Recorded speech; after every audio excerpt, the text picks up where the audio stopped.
तो गाइस काफ़ी दिनों के बाद फिर से वीडियो लाया क्योंकि मेरे को अभी कॉलेज आना था तो उसकी पैकिंग और मेरी बीच में तबीयत ख़राब हो गई। तो उस वजह से वीडियोस टाइम पर नहीं आ पाया। उसके लिए मैं अपोलोजाइज़ करता हूँ। लेकिन अब मैं कंटिन्यू ट्राई करूँगा कि एकदम रेगुलर रहूँ और वीडियो टाइम टू टाइम आती रहेगी। तो आज हम जो नया चैप्टर लाए हैं वो शायद सीरीज़ का 7th या 8th है, मुझे एग्जैक्ट नंबर याद नहीं है। लेकिन आज हम चैप्टर करेंगे mechanical properties of solid. Mechanical properties of solid भी एक काफ़ी इतना इम्पोर्टेंट नहीं है, लेकिन हाँ इससे एक क्वेश्चन आ जाता है जेईई मेंस में। तो और ये ज़्यादा डिफिकल्ट टॉपिक भी नहीं है, बहुत इजी है। इसके अराउंड 34 क्वेश्चन करेंगे। ये 34 कर लोगे तो तुम्हारे सारे कंसेप्ट कवर हो जाएंगे और इससे रिलेटेड जो भी क्वेश्चन आएगा उन 34 के अराउंड ही आएगा। तो चलो विदाउट टाइम वेस्ट के स्टार्ट करते हैं। तो फर्स्ट क्वेश्चन करते हैं। तो फर्स्ट क्वेश्चन क्या बोल रहा है, a wire of cross sectional area A, modulus of elasticity 2 into 10 to the power 11 Newton per metre square and length 2 meter is stretched between two vertical rigid support. ठीक है। When a mass of 2 kg is suspended at the middle, it sags lower from its original position, making angle theta is equal to 1 by 100 radian. On the point of support, the value of A is. तो हमें area पूछा है कि area क्या होगा अगर हम एक रॉड है, उसको मिडल पॉइंट से यहाँ पर हमने वेट हैंग कर दिया। तो उसकी वजह से क्या होगा कि ये थोड़ा सा नीचे टिल्ट हो जाएगा। जैसे ऐसे होता है ना कि चीजें ये रोप है, इसको अगर यहाँ खींचेंगे तो ये थोड़ा सा नीचे हो जाएगा। तो अब ये जो एंगल बना रहा है, ये बोल रहा है कि ये 1/100 रेडियन है। तो हमें एरिया बताना है। तो हमें एक फॉर्मूला पता है, अगर तुमने चैप्टर पढ़ा है तो इसका एक फॉर्मूला है, और अगर नहीं भी पढ़ा है तो ये फॉर्मूला याद रखना कि क्या होता है वाई। एक सेकंड में पेन ले लेता हूँ और पेन की साइज भी सेलेक्ट कर लेता हूँ। रुको, पेन 0.5 ठीक है। नहीं, थोड़ा सा कम है, इसकी साइज थोड़ी सी बढ़ा दी जाए। हाँ, ये फॉर्मूला पता होगा कि थोड़ा सा अभी भी छोटा ही लग रहा है मुझे। रुको, थोड़ी सी और साइज, ताकि विजिबिलिटी अच्छे से रहे। तो थोड़ी सी साइज और बढ़ा दी। हाँ, अब ठीक है। तो हमें एक फॉर्मूला पता है, अगर नहीं भी पता है तो ये ध्यान रखना कि वाई यंग्स मॉडुलस क्या होता है, स्ट्रेस बाय स्ट्रेन। स्ट्रेस क्या होता है, फोर्स पर यूनिट एरिया, और स्ट्रेन क्या होता है, चेंज इन इलोंगेशन, या कुछ भी बोलो अगर वॉल्यूम में होता है तो यहाँ पे चेंज इन इलोंगेशन यानी डेल्टा एल बाय एल। तो ये फॉर्मूला होता है। यहाँ पर वाई यंग्स मॉडुलस होता है, एफ फोर्स होता है, एल डिस्टेंस होता है, एल लेंथ होता है, delta L change in length होता है, और एरिया ए मतलब एरिया ऑफ क्रॉस सेक्शन होता है। तो ये फॉर्मूला है, ठीक है। अब हमने इसको मतलब नीचे हैंग करा, खींचा, तो यहाँ पर ये एक इसकी लेंथ बढ़ गई, लेंथ इंक्रीज हो गई। तो हमें क्या निकालना है, इसमें हमें क्या निकालना है, एरिया निकालना है। तो यंग्स मॉडुलस हमें गिवन है, ठीक है। Modulus of elasticity 2 into 10 to the power 11 given है। फोर्स, हमें फोर्स निकालना है। तो सबसे पहले हम फोर्स निकालते हैं। फोर्स कैसे लगाएंगे, ये बॉडी है, तो इस पे यहाँ पर मास कितना लग रहा है, 2 kg। तो ये मास 2 kg यहाँ पर कितना लगाएगा, 20 न्यूटन।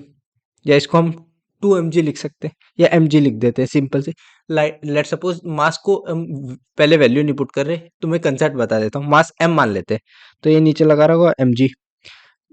और यहाँ पर हमें जो ये एंगल गिवन था, ये वाला थीटा गिवन था, तो ये वाला एंगल कितना हो जाएगा, ये वाला एंगल ये हो जाएगा 90 माइनस थीटा। और यहाँ इसको कौन खींच रहा होगा, टेंशन खींच रही होगी। तो यहाँ लगी टेंशन टी, सिमिलरली टेंशन इधर भी लगी टी, और ये वाला एंगल भी 90 माइनस थीटा हो गया, ठीक है, क्योंकि ये थीटा था। तो अब इसका टेंशन का इधर कंपोनेंट, एक सेकंड, हाँ, तो टेंशन का इस साइड में कंपोनेंट कितना हो जाएगा, 2t साइन थीटा, ठीक है। और ये किसके बैलेंस आउट हो रहा है, ये mg से बैलेंस आउट हो रहा है। तो 2t sine theta is equal to mg हो गया। अब हमें पता है कि ये जो थीटा है ये 1/100 रेडियन है, यानी ये काफी स्मॉल एंगल है। तो स्मॉल एंगल के लिए साइन थीटा थीटा के बराबर होता है, और टेन थीटा भी थीटा के बराबर होता है। तो यहाँ पर हम साइन थीटा को थीटा से रिप्लेस कर देंगे। तो क्या आ जाएगा हमारा, 2t theta is equal to mg। तो यहाँ पर हमारा जो फोर्स है वो तो टेंशन ही है ना, तो t टेंशन निकालेंगे, तो टेंशन को हम क्या लिख सकते हैं, mg/2 थीटा, ठीक है। ये हमारा फोर्स आ गया। अब यहाँ पर हमें क्या नहीं गिवन है, L. L length, length total 2l है, तो यहाँ पे फॉर्मूला में लेंथ एल की जगह 2l आएगा, तो ये 2fl हो जाएगा, ठीक है। तो ये 2fl हो गया। अब हमें डेल्टा एल निकालना है। तो अगर हम डेल्टा एल निकाल देंगे तो हम वो पुट करेंगे और वैल्यू आ जाएगी, क्योंकि बाकी सारे फिर वैल्यूज गिवन है। तो जो मेन है, हमें क्या निकालना है कि डेल्टा एल निकालना है। अब डेल्टा एल कैसे निकालेंगे? तो डेल्टा एल क्या होगा? Change in length. लेंथ कितनी हो गई? अगर इस लेंथ की बात करें, अगर मैं इसको x बोल रहे हैं, ये x गिवन है, तो चेंज इन लेंथ कितनी हो गई? L square plus X square. ठीक है, तो चेंज इन लेंथ कितनी हो गई? 2 times of L square plus X square minus L. ठीक है, क्लियर है? ये चीज समझ में आई कि 2 times of L square plus X square root, under root of root L square plus X square minus L. तो ये हमारी हो गई इस हाफ पोर्शन की, इस हाफ पोर्शन की। और अगर हम इसका 2 टाइम्स करेंगे तो 2l, ये टोटल लेंथ हो गई, और ये कितना हो गया? 2 times of L square plus X square का अंडर रूट। ठीक है, तो ये हमारा डेल्टा एल आ गया। अब हम इस डेल्टा एल को थोड़ा सिंप्लीफाई कर लेते हैं। तो डेल्टा एल को हम सिंप्लीफाई कैसे कर सकते हैं? 2 टाइम्स ऑफ, इसको हम ऐसे लिख सकते हैं, क्या करें हम यहाँ पे 2, इसको लिख सकते हैं L square plus X square minus L, इसकी पावर हाफ। ठीक है, अब यहाँ से हम एल स्क्वायर को बाहर ले लेते हैं। अगर एल स्क्वायर बाहर लेंगे तो ये हाफ से बाहर आएगा, तो यहाँ पर क्या जाएगा? 2 times of L 1 plus X square by L square की पावर हाफ माइनस एल। ये क्लियर है? अब तुम्हें पता है इस टर्म पे हम वो लगा सकते हैं, बाइनोमियल एक्सपेंशन लगा सकते हैं। बाइनोमियल एक्सपेंशन क्या होता है? 1 प्लस एक्स की पावर एन, वेयर जो एक्स होता है वो स्मॉल होता है as compare to N, small होता है एज कम्पेयर टू वन। तो हम क्या कर सकते हैं? 1 प्लस एन एक्स लिख सकते हैं। तो यहाँ पर अगर हम 1 प्लस एन एक्स लिखेंगे, एन क्या होता है? जो पावर होती है, तो पावर नीचे आ जाती है। तो अगर हम पावर नीचे ले आते हैं तो 2l, 1 प्लस पावर नीचे आई तो half x square by L square की पावर हाफ, तो आगे आ गया माइनस एल। ठीक है, ये क्लियर है?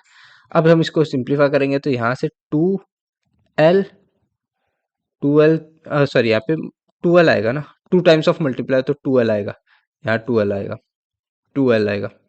तो अब यहाँ पे स्टेप दिख नहीं रहा होगा, तो मैं एक एक पेज ऐड कर देता हूँ उस पे, नेक्स्ट पेज पे। हाँ, तो हमारा क्या आया था? 2 times of 2l, 2l 1 plus half x square by L square minus 2l। ठीक है, ये 2l इससे मल्टीप्लाई करेंगे तो ये 2l, ये 2 से 2 कैंसिल हो जाएगा, तो यहाँ क्या आ जाएगा? यहाँ पर आ जाएगा एक्स स्क्वायर बाय एल। सही है? हाँ, एक्स स्क्वायर बाय एल आ गया माइनस 2l। 2l से 2l उड़ गया, इधर क्या था अपना?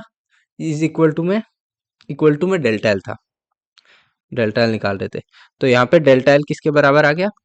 X square by L. यहाँ तक क्लियर है? अब देखो कि अगर हम ये वाला ट्राइंगल लें, कौन से ट्राइंगल की बात कर रहा हूँ? इस ट्राइंगल की। अगर हम ये ट्राइंगल लें, ये एंगल हमें थीटा गिवन है, तो हम यहाँ पर ये वाला अगर हमें थीटा एंगल गिवन है, तो एक्स बाय एल क्या होगा? लाइक अगर हम टेन थीटा लिखें तो टेन थीटा क्या होगा? X bye L. तो अगर हम टेन थीटा लिखेंगे तो टेन थीटा हो जाएगा तुम्हारा एक्स बाय एल। तो अगर मैंने बोला कि एंगल बहुत छोटा है तो उसके लिए टेन थीटा थीटा के बराबर होता है, तो टेन थीटा को हम थीटा लिख सकते हैं, तो theta is equal to XL. तो एक्स को क्या लिख सकते हैं? तो एक्स को हम लिख सकते हैं एल थीटा। वो मैं यहाँ पे पुट करता हूँ डेल्टा एल में। तो डेल्टा एल में पुट किया तो यहाँ पर क्या आ जाएगा? ये स्मॉल एल था। तो एक्स यहाँ पर पुट करेंगे तो क्या आ जाएगा? L square theta square by L. तो ये सिंप्लीफाई होके एल थीटा स्क्वायर आ गया।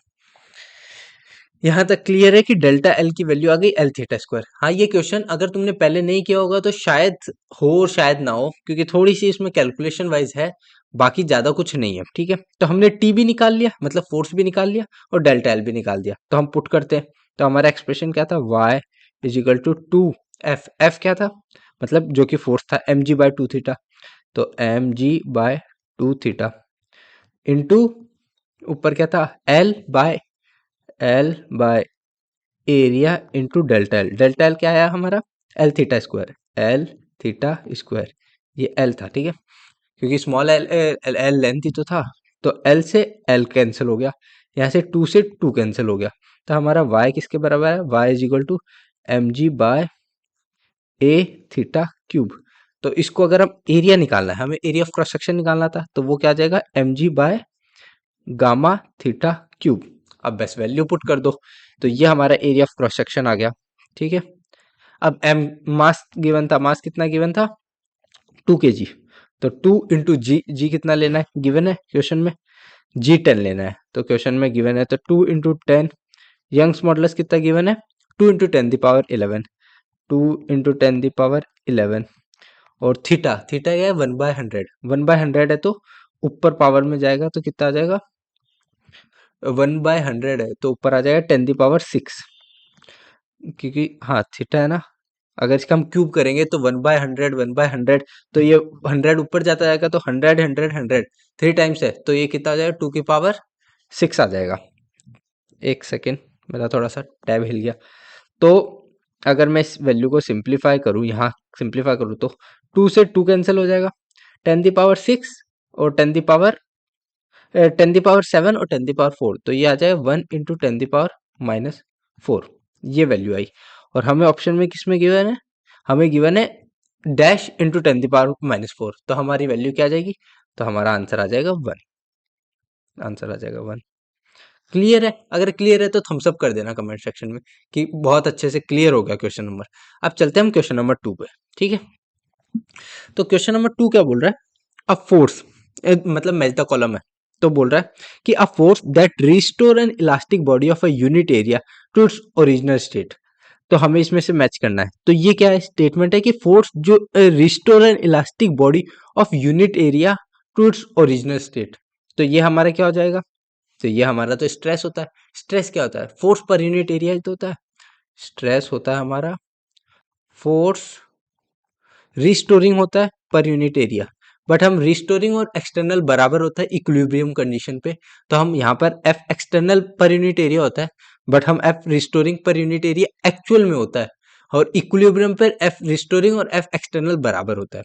तो यहाँ हमारा स्ट्रेस क्या होता है फोर्स पर यूनिट एरिया तो वही ऑप्शन हो जाएगा कि force that restore an elastic body of unit area मतलब फोर्स पर यूनिट एरिया। तो ए का आंसर तो आ जाएगा थर्ड तो ए का हो गया ऑप्शन थर्ड। बी क्या बोल रहा है two equal and opposite forces parallel to opposite face तो अपोजिट फेस है तो कौन सा ये वाला फोर्स हो जाएगा शेयर फोर्स ही तो होता है जब पैरेलल शेयर फोर्स ही तो होता है sorry two equal and opposite force parallel हाँ पैरेलल बोल रहा है तो पैरेलल है तो ये हमारा कौन सा हो जाएगा ऑप्शन तो ये हमारा हो जाएगा शेयर मॉडुलस। तो इसके लिए डिफाइन कौन सा हो जाएगा शेयर मॉडुलस तो बी का ऑप्शन आ जाएगा तुम्हारा 4 बी का आ गया 4। इसके बाद बोल रहा है C forces perpendicular everywhere to the surface per unit area same everywhere. तो अगर हमारे कोई एक स्फीयर होता है तो उस पे सारे जगह फोर्स हम परपेंडिकुलर लगाते हैं तो इसके लिए हम क्या डिफाइन करते हैं तो इसके लिए बल्क मॉडुलस डिफाइन करते हैं। बल्क मॉडुलस किसके लिए डिफाइन करते हैं बल्क मॉडुलस हम डिफाइन करते हैं ना किस चीज के लिए क्या बोलते हैं वॉल्यूमेट्रिक स्ट्रेस के लिए डिफाइन करते हैं बल्क मॉडुलस मतलब volumetric stress by volumetric strain करेंगे तो हमारा बल्क मॉडुलस आता है। तो यहाँ पर उसके लिए हमारी क्या बॉडी होती है एक स्फेरिकल बॉडी होती है जिसका वॉल्यूम कंप्रेस हुआ तो हम इसी चीज के लिए तो हम क्या अपना बल्क मॉडुलस डिफाइन करते हैं। तो सी का ऑप्शन कौन सा हो जाएगा तो सी का फर्स्ट आ गया। डी क्या बोल रहा है two equal and opposite forces perpendicular to opposite faces तो ये तो हमारा नॉर्मल फर्स्ट जो सिंपल केस होता है कि दो फोर्सेस अपोजिट में लग रहे हैं तो ये हो गया एफ ये हो गया एफ तो ये हमारा कौन सा हो गया खींचने वाला कि टेंजेंशियल। तो टेंजेंशियल के लिए क्या डिफाइन होता है यंग्स मॉडुलस तो यंग्स मॉडुलस का हो गया ऑप्शन नंबर डी का सेकेंड डी का सेकेंड। तो चेक कर लेते हैं ए का थर्ड बी का फोर्थ सी का वन डी का सेकंड ए का थर्ड बी का फोर्थ सी का फर्स्ट डी का सेकंड यानी सेकंड ऑप्शन हमारा आंसर हो गया। तो इस तरीके से तुम इस क्वेश्चन को कर सकते हो। अब चलते हैं नेक्स्ट क्वेश्चन पे। तो नेक्स्ट क्वेश्चन क्या बोल रहा है N elastic spring under tension of 3 Newton has a length A its length is be under tension 2 Newton for its length 3a minus 2b the value of tension will be. तो हमें tension की value बतानी है 3a minus 2b जब length हो जाए उस time पे इसकी फोर्स कितना लगा रहा होगा। तो हमें एक स्प्रिंग बोलिए स्प्रिंग में फोर्स कितना लगता है तो स्प्रिंग में फोर्स लगता है F is equal to K x. Clear है F is equal to K x एक सेकेंड हाँ F is equal to K X है। फोर्स कितना गिवन है 3 न्यूटन का उस टाइम पे लेंथ कितनी बोल रहा है A है। लेट सपोज हम नेचुरल लेंथ L मान लेते हैं तो इलोंगेशन कितना हो जाएगा A माइनस एल। तो यहाँ पर के एक्स क्या आता है A माइनस एल क्योंकि ये इलोंगेशन होता है A माइनस एल हो गया। सिमिलरली सेकेंड इक्वेशन के लिए लिखेंगे तो 2 इज इक्वल टू के बी माइनस एल हो गया। तो ये हमारी इक्वेशन 1 हो गई, ये इक्वेशन 2 हो गई। अब हमें पूछा for its length 3a minus 2b, जब हमारी लेंथ 3a माइनस 2b हो जाएगी उस टाइम पे फोर्स कितना लगेगा। तो लेट सपोज हम फोर्स F बोल देते, के एक्स को क्या लिख सकते हैं 3a minus 2b minus L. Clear यहाँ तक? तो ये हमने लिख दिया 3a minus 2b minus L, इसको सिंप्लीफाई ऐसे लिख देते हैं सीधा 3a minus 2b minus L, ये हमारा फोर्स आ गया। अब हम इस इक्वेशन से इक्वेशन 1 से a की वैल्यू निकालते हैं। तो a क्या लिख सकते हैं 3/k plus L is equal to a।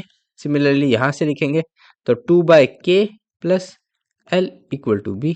तो ये चीज हम यहाँ पुट करेंगे इस इक्वेशन में।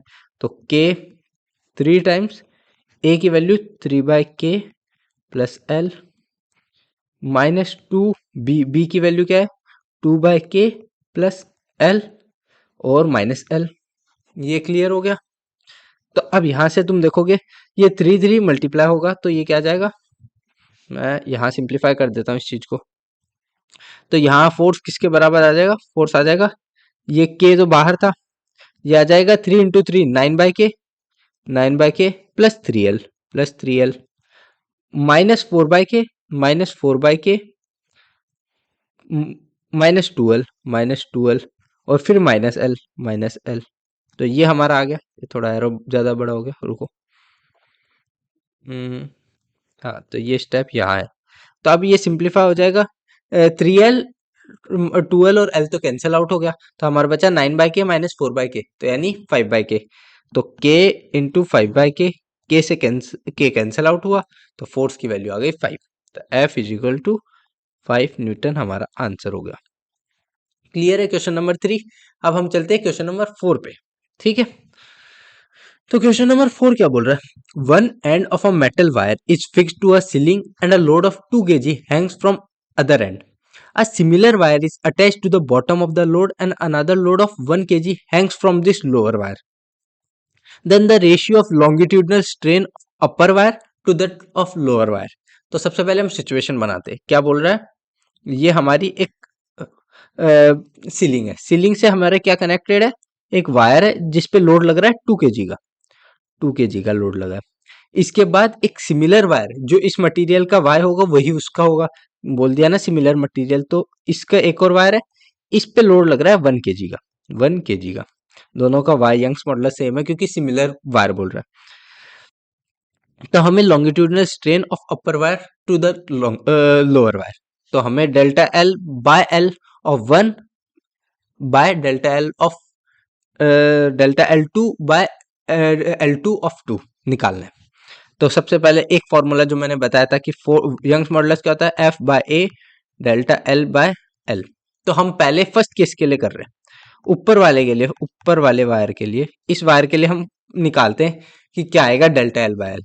तो अगर हम इसका निकाले डेल्टा एल बाय एल, अगर इसको हम रीराइट करें तो डेल्टा एल को इधर भेज देंगे और एल को नीचे भेज देंगे, तो क्या आ जाएगा delta L by L is equal to F by A Y. Clear है यहाँ तक?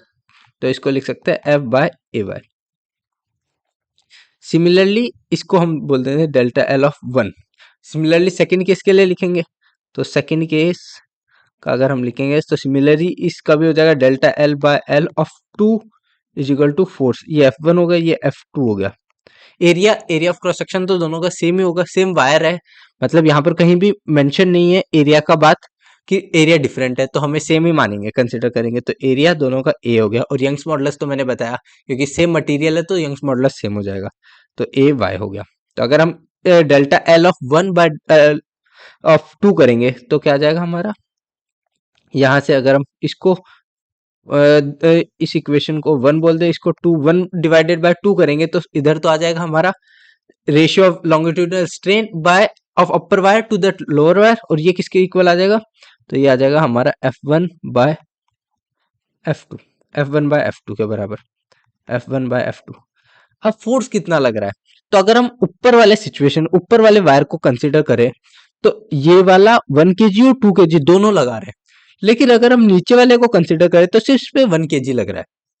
तो इसमें टोटल फोर्स कितना हुआ ऊपर वाले केस में, अगर हम पहले वाले वायर की देखें तो इसमें फोर्स लग रहा है 3 × G, और नीचे वाले केस में बात करें तो नीचे इसमें लग रहा है 1 × G।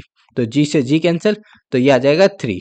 तो हमारा आंसर क्या आ जाएगा, इसका आंसर आ जाएगा 3। तो क्वेश्चन नंबर 4 का आंसर आया 3। तो इस तरीके से तुम क्वेश्चन नंबर 4 कर सकते हो। अब हम चलते हैं क्वेश्चन नंबर 5 पे। क्लियर तो हो रहा है ना? अगर क्लियर हो रहा है और सब समझ में आ रहा है तो वीडियो को लाइक कर देना और चैनल को सब्सक्राइब करना मत भूलना, क्योंकि बहुत मेहनत लगती है। कितनी पीपीटी सब कुछ बनाने में बहुत लगभग 2 से 3 दिन या 4 दिन लग जाते हैं पूरे पूरे तुम्हें एक वीडियो शूट करने में। तो इसीलिए लाइक करना मत भूलना। तो ऐसे ही अगर तुम लाइक करोगे तो मैं पूरी सीरीज कंप्लीट करूंगा, अदरवाइज मेरा भी मोटिवेशन डाउन हो जाएगा। तो इसलिए चैनल को सब्सक्राइब और वीडियो को लाइक करना मत भूलना। चलो आप क्वेश्चन नंबर 5 पे चलते विदाउट टाइम वेस्ट किए। तो क्योंकि टाइम इंपॉर्टेंट है और वैसे भी एग्जाम टाइम है, तो इसलिए टाइम वेस्ट नहीं करना। तो क्वेश्चन नंबर 5। अब क्वेश्चन नंबर 5 क्या बोल रहा है कि two metallic wire P and Q have same volume and are made of same material. If their area of cross sections are in the ratio 4:1 and force F1 is applied to P, an extension of delta L is produced. The force which is required to produce same extension in Q is F2. तो हमें same extension produce करना है, उसके लिए जो force चाहिए वो F2 है, और जितना हमने पहले फोर्स लगाया वो F1 है। तो हमें F1/F2 का रेशियो बताना है।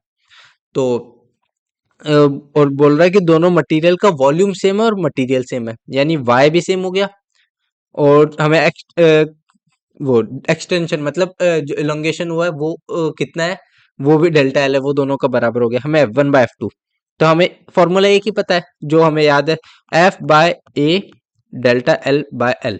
तो हम इसको अगर हम सिंप्लीफाई करें फोर्स के टर्म में लिखें तो फोर्स को क्या लिख सकते हैं, YA डेल्टा L/L। ठीक है, ये लिख सकते हैं फोर्स। तो हमें F1/F2 करना है, तो F1/F2 अगर हम करेंगे तो y तो दोनों में से कैंसिल हो जाएगा ऊपर नीचे से।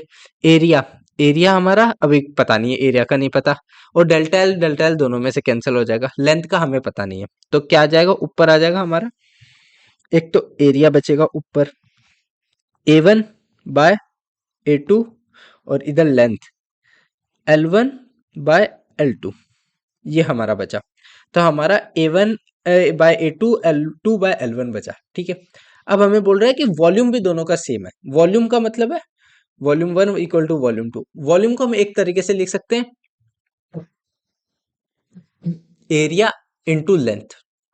तो वॉल्यूम को हमने लिखा एरिया इंटू लेंथ, तो A1 L1 is equal to A2 L2 आ गया। तो हम यहाँ पे क्या लिख सकते हैं, A1/A2 को हम क्या लिख सकते हैं, L2/L1 लिख सकते हैं। तो A1/A2 को L2/L1 लिखेंगे। यहाँ पर हमें किसका रेशियो दिया है, एरिया ऑफ क्रॉस सेक्शन का गिवन है। तो हमें A1/A2 का तो रेशियो 4:1 गिवन ही है क्वेश्चन में, तो 4/1 हो गया। और L2/L1 A1/A2 के रेशियो में है, तो यानी ये भी 4:1 में ही हो गया। तो ये हो गया 4:1, तो ये आ गया 16:1। तो हमारा आंसर क्या आ गया, 16 आंसर आ गया। तो आंसर हमारा आ गया 16। तो इस तरीके से क्वेश्चन नंबर 5 कर सकते हो। अब चले हम क्वेश्चन नंबर 6 पे। कहीं भी डाउट हो तो कमेंट सेक्शन में पूछ लेना कि क्वेश्चन नंबर 6 समझ नहीं आया, कोई सा भी 7 समझ नहीं आया, पहले का क्वेश्चन नहीं आया, फर्स्ट नहीं आया। ठीक है, तो कमेंट सेक्शन में पूछते रहना और एक्टिव रहो, तभी ताकि मेरे को मोटिवेशन भी मिलेगा ना। अब चलते हैं क्वेश्चन नंबर 6 पे। तो क्वेश्चन नंबर 6 क्या बोल रहा है, a wire of length L and radius R is clamped at one end. If its other end is pulled by a force F, its length increases by L. If the radius of the wire and applied force both are reduced to half of their original value, keeping original length constant, the increase in length. तो हमें length में increase बताना है कितना है। यही मैंने बोला, एक ही फॉर्मूला है हमारे पास, जो फॉर्मूला है y is equal to F/A delta L/L। अब हमें इसको किसके फॉर्म में लिखना है, हमें क्या बोल रहा है कि दोनों की ओरिजिनल लेंथ कांस्टेंट है, और हमें क्या निकालना है, इंक्रीज इन लेंथ, मतलब डेल्टा एल निकालना है। तो डेल्टा एल क्या होगा, डेल्टा एल हमारा हो जाएगा, इसको कैपिटल बड़ा में लिख देते हैं, डेल्टा एल हमारा हो जाएगा F/L/YA, ये आ गया। तो ये फर्स्ट के लिए है, तो डेल्टा एल ऑफ 1 लिख देते हैं, क्योंकि अब इंक्रीज सेकंड वाले में डेल्टा एन, और यहाँ पर force F1, length L1, gamma 1 और एरिया 1 लिख देते हैं। अब सेकंड में क्या है, कि if its length increases by a wire of length L given है, इसको सीधा F1 L1 नहीं लिखते, तो जो इलोंगेशन है डेल्टा एल वो हम ले लेते हैं। लेंथ कितनी गिवन है? एल, फोर्स एफ बोल रहा है, लेंथ एल बोल रहा है, और इलोंगेशन बोल रहा है its length increases by L, तो जो इलोंगेशन है वो स्मॉल एल बोल रहा है। और इसके अलावा क्या बोल रहा है कि रेडियस आर बोल रहा है, तो एरिया हम ए बोल देते हैं, रेडियस पाई आर स्क्वायर होता है, और यहाँ पर क्या है गामा, यहाँ पर हमारे ये इलोंगेशन आ गया। अब सेकंड केस क्या बोल रहा है, जब if the applied force half हो गया, मतलब F/2 हो गया, एंड हाफ ऑफ देयर, और इसके अलावा क्या था, and radius of the wire, radius of wire वो भी हाफ हो गया। अगर रेडियस हाफ होती है तो एरिया कितना होगा, एरिया A/4 होगा, क्योंकि एरिया क्या होता है पाई आर स्क्वायर, आर स्क्वायर का होता है, तो अगर R/2 होगा तो ये क्या हो जाएगा R²/4, तो इसलिए एरिया A/4 होगा। ठीक है, तो हम लिखेंगे सेकंड केस का, तो सेकंड केस की लेंथ हम बोल देते हैं एल डैश बोल देते हैं, तो एल डैश क्या होगा, फोर्स F/2 हो गया, F/2 लेंथ, लेंथ हमारी कितनी है, लेंथ कांस्टेंट रखनी है, तो लेंथ कांस्टेंट हो गया। एरिया, एरिया A/4 हुआ, A/4 हुआ, और यंग्स मॉडुलस, तो ये तो एक ही मटेरियल है तो यंग्स मॉडुलस सेम हो गया। तो अगर हम यहाँ से हम सिंप्लीफाई करें तो ये क्या हुआ, ये 2 से 4 कैंसिल हुआ, तो यहाँ हमारा क्या बचा, FL/A/, तो L/L डैश करें तो हमारा ये क्या आ जाएगा, FL/A/, 2FL/A/, तो यहाँ हमारा क्या आ जाएगा 2FL/A/, तो ये आ जाएगा 1/2, ये आ जाएगा। तो हमारी जो एल डैश आई वो क्या आ जाएगी, 2 टाइम्स ऑफ एल, तो ये हमारा आ गया। तो हमसे बोल रहा है इंक्रीज कितना लेंथ में हुआ, तो 2 टाइम्स इंक्रीज हो गया, तो ऑप्शन नंबर 4 आंसर हो गया क्वेश्चन नंबर 6 का, तो क्वेश्चन नंबर 6 का फोर्थ ऑप्शन हो गया। अब चलते हैं क्वेश्चन नंबर 7 पे।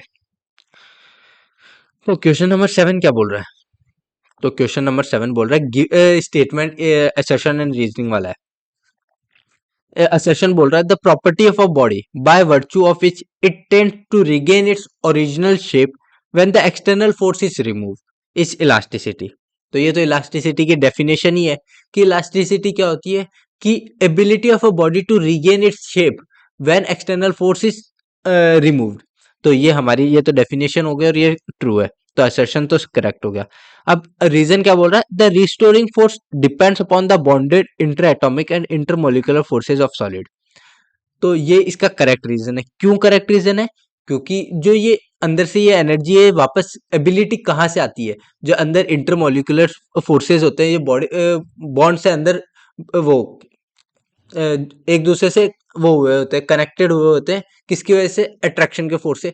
वो बॉन्ड जब पहले कंप्रेस होते हैं, जैसे ही वो छोड़ते हैं वो वापस अपने ओरिजिनल शेप में आने की कोशिश करते हैं। तो रिस्टोरिंग फोर्स जो है वो डिपेंड किस पे कर रहा है, तो वो तुम्हारे ये जो इंटरमोलिकुलर फोर्सेज है इन पे ही तो डिपेंड कर रहा है। अगर इनके बीच में वीक इंटरमोलिकुलर फोर्सेज हुआ तो ये ब्रेक हुआ तो ये वापस रिगेन नहीं कर पाएगा, तो इसलिए ये रीजन इसका करेक्ट आंसर है। तो assertion both A and R are true and R is the correct explanation of A। तो क्वेश्चन नंबर 7 का थर्ड आंसर हो गया, तो इसको टिक कर देते हैं। अब चलते हैं क्वेश्चन नंबर 8 पे। क्वेश्चन नंबर 8 क्या बोल रहा है, if average depth of an ocean is 4000 metre and bulk modulus of water is 2 × 10⁹। ठीक है, बल्क मॉडुलस गिवन है और डेप्थ गिवन है, देन फ्रैक्शनल कंप्रेशन यानी delta V/V of water at the bottom of the ocean. Bottom of the ocean पे हमें वो निकालना है जो कि गिवन है अल्फा × 10⁻², तो हमें अल्फा की वैल्यू निकालनी है। अब एक फॉर्मूला और तुम्हें पता होगा, जो बल्क मॉडुलस का फॉर्मूला था, तो बल्क मॉडुलस का एक फॉर्मूला था, रुको पेन चेंज करने दो। तो बल्क मॉडुलस का फॉर्मूला ये था कि बी, जो कि बल्क मॉडुलस होता है, वो होता है -P डेल्टा V/V।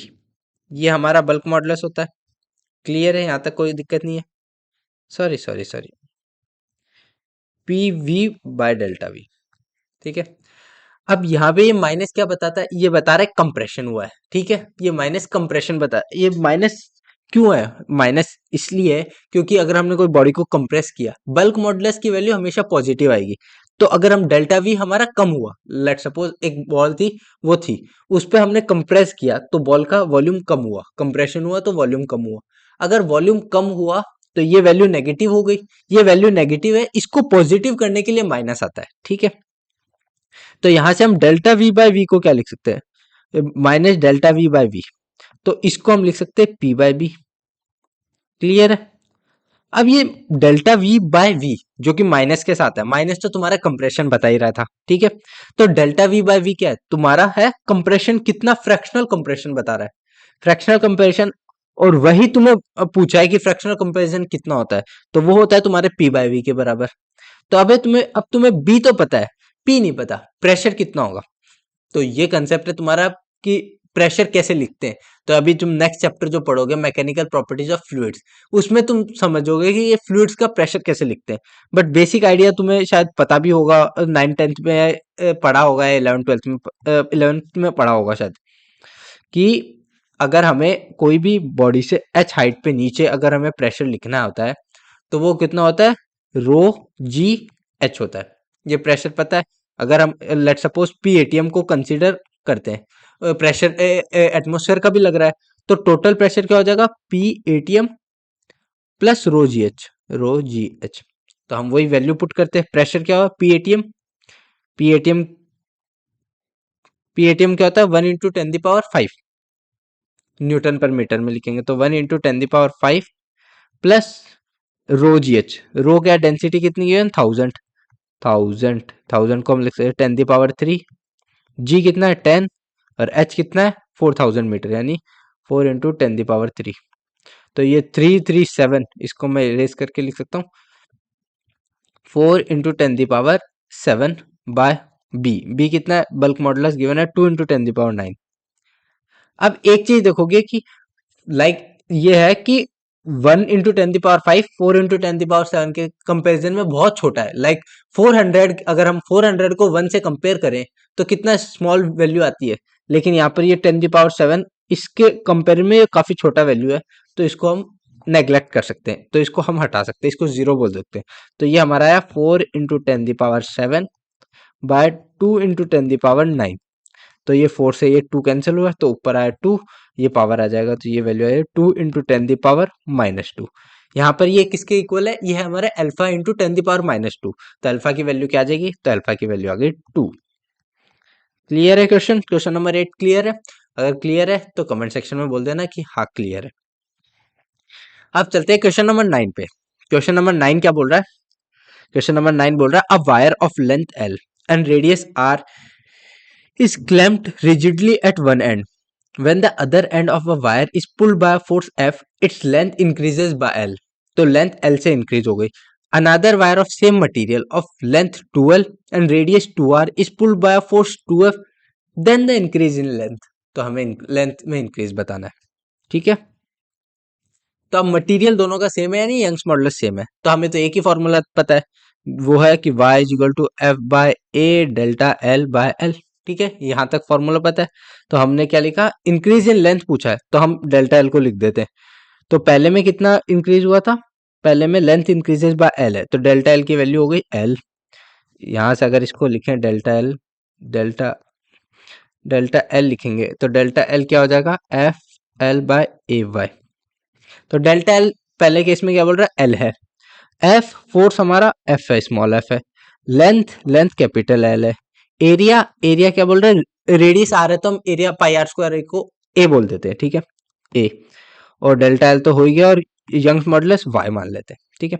अब सेकंड केस में क्या बोल रहा है कि मटेरियल सेम है, यानी यंग्स मॉडुलस वाई रहेगा, लेंथ 2l कर दिया, रेडियस 2r कर दिया, और फोर्स 2f कर दिया। तो हमें बोल रहा है कि ये एल डैश बताओ, इंक्रीज इन लेंथ बताओ। हमने फोर्स 2f कर दिया, लेंथ 2l कर दी, और एरिया क्या बोल रहा है, रेडियस 2r कर दी। तो अगर मैंने बताया था पहले भी क्वेश्चन में कि अगर रेडियस हाफ हुई तो एरिया a/4 होगा, और रेडियस 2 टाइम्स हुई तो एरिया 4 टाइम्स बढ़ेगा। तो एरिया और रेडियस का रिलेशन स्क्वायर का टर्म में है। तो अगर हमारा एरिया 2r हुआ तो रेडियस 2r हुआ तो एरिया 4 टाइम्स होगा, तो एरिया 4a हो गया, और यंग्स मॉडुलस तो सेम था। तो अगर हम इन दोनों को डिवाइड करें तो हमारा L/L डैश की वैल्यू क्या आ जाएगी, 4 से 4 कैंसिल आउट हो जाएगा, तो L डैश L की वैल्यू 1 आ जाएगी। तो यहाँ से L = L डैश आ जाएगा। ऑप्शन नंबर हमारा कि then the increase in length will be L, जो कि ऑप्शन नंबर 4 है। मैं टिक कर देता हूँ। तो क्वेश्चन नंबर 9 क्लियर हो गया। अब हम चले नेक्स्ट क्वेश्चन पे। तो क्वेश्चन नंबर 10 करते हैं। क्वेश्चन नंबर 10 क्या बोल रहा है, Young modulus of a material of wire A and B are in the ratio 1:4 while its area of cross section are in the ratio 1:3. If the same amount of is load applied to both the wire, the amount of elongation produced in the wire A and B will be in the ratio. तो ये question तुम्हारे लिए homework है, क्योंकि similar question like ये रहा volume वाला, कहाँ गया, ये क्वेश्चन नंबर 5। तो सिमिलर उस टाइप से क्वेश्चन है। तो तुम्हें सारा वैल्यू गिवन है, A1/A2 का रेशियो, L1/L2 का रेशियो, सबका वैल्यू तुम्हें फॉर्मूला लगाना और आंसर आ जाएगा। तो ये वाला होमवर्क है, कमेंट सेक्शन में इसका आंसर बता देना, ताकि तुम्हें भी कुछ करने को तो मिले। तुम सिर्फ लेक्चर भजन की तरह सुनोगे तो वो गलत बात है ना, तुम्हें भी खुद को क्वेश्चन करने चाहिए। ठीक है, तो इसका आंसर कमेंट सेक्शन में मुझे बता देना कि कौन सा ऑप्शन आएगा। ठीक है, अब हम चलते हैं नेक्स्ट क्वेश्चन पे। Question number 11। क्वेश्चन नंबर 11 क्या बोल रहा है, two wire each of radius 0.2 centimetre and negligible mass, one made of steel and other made of brass, are loaded as shown in the figure. The elongation of the steel wire is, तो हमें steel wire में elongation बताना है। Steel wire कौन सा है, ये वाला स्टील वायर है, तो इसमें इलोंगेशन बताना है। तो हमें तो बस एक ही फॉर्मूला आता है, कौन सा वाला, F is equal to sorry Y is equal to F by A delta L by L, ये फॉर्मूला ही पता है हमें। तो अब हमें क्या क्या निकालना है, हमें यंग्स मॉडुलस गिवन है और हमें निकालना है इलोंगेशन निकालना है। इलोंगेशन मतलब डेल्टा एल निकालना है। तो डेल्टा एल को हम क्या लिख सकते हैं, F L by A Y. Force कितना गिवन है, फोर्स हमें फोर्स यहाँ पे पूछा है, इस पे फोर्स पूछा है, तो किसकी वजह से, इन दोनों मास की वजह से होगा। तो कितना, ये 2 kg और ये 1 kg, ये 1.14 kg, तो टोटल मास हो गया 3.14 kg। तो इसकी वजह से कितना फोर्स लगेगा, 3.14 इंटू जी। तो वो लिखेंगे 3.14 इंटू जी, जी की वैल्यू 10 लेनी है। लेंथ कितनी गिवन है, लेंथ क्वेश्चन में गिवन है क्या, two wire each of radii length, हाँ 1.6 मीटर गिवन है ना, ये हो गई 1.6 बाय एरिया। एरिया क्या होगा, ए, एरिया हो जाएगा पाई आर स्क्वायर, तो 3.14 आर। अब यहाँ पे रेडियस सेंटीमीटर में है, तो पहले इसको मीटर में करना पड़ेगा, मीटर में करेंगे तो क्या हो जाएगा 0.2 इंटू 0.2, और सेंटीमीटर को मीटर में करते हैं तो हमारे कितना आता है, 10⁻² आता है, 10⁻²। लेकिन ये 0.2 है, तो ये 10⁻³ इंटू 10⁻³ यानी 10⁻6 हो जाएगा। यहाँ पे आया 10⁻6 इंटू वाई क्या आ जाएगा, 2 इंटू 10⁻11, 2 इंटू 10⁻11।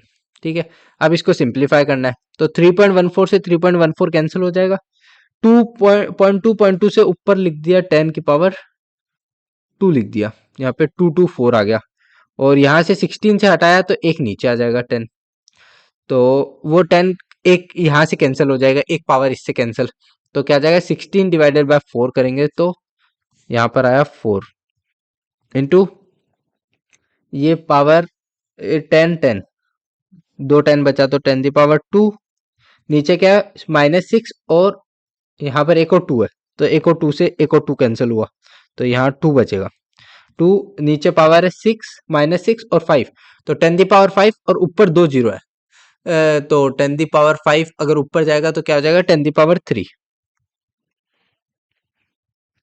10⁻5 है ना, रुको 10⁻6 इंटू 10 करेंगे तो 10⁻5 आ जाएगा, 10⁻5 ऊपर जाएगा तो कितना आ जाएगा 10⁻5, 10⁻5 आ जाएगा। तो अगर यहाँ पर आंसर क्या है 10⁻6 में लिखा है, तो इसको हम क्या लिख सकते हैं 20 इंटू 10⁻6, तो हमारा आंसर क्या जाएगा 20, तो आंसर आ गया 20। क्वेश्चन नंबर 11 क्लियर है, क्लियर है, तो हम आगे बढ़ते हैं।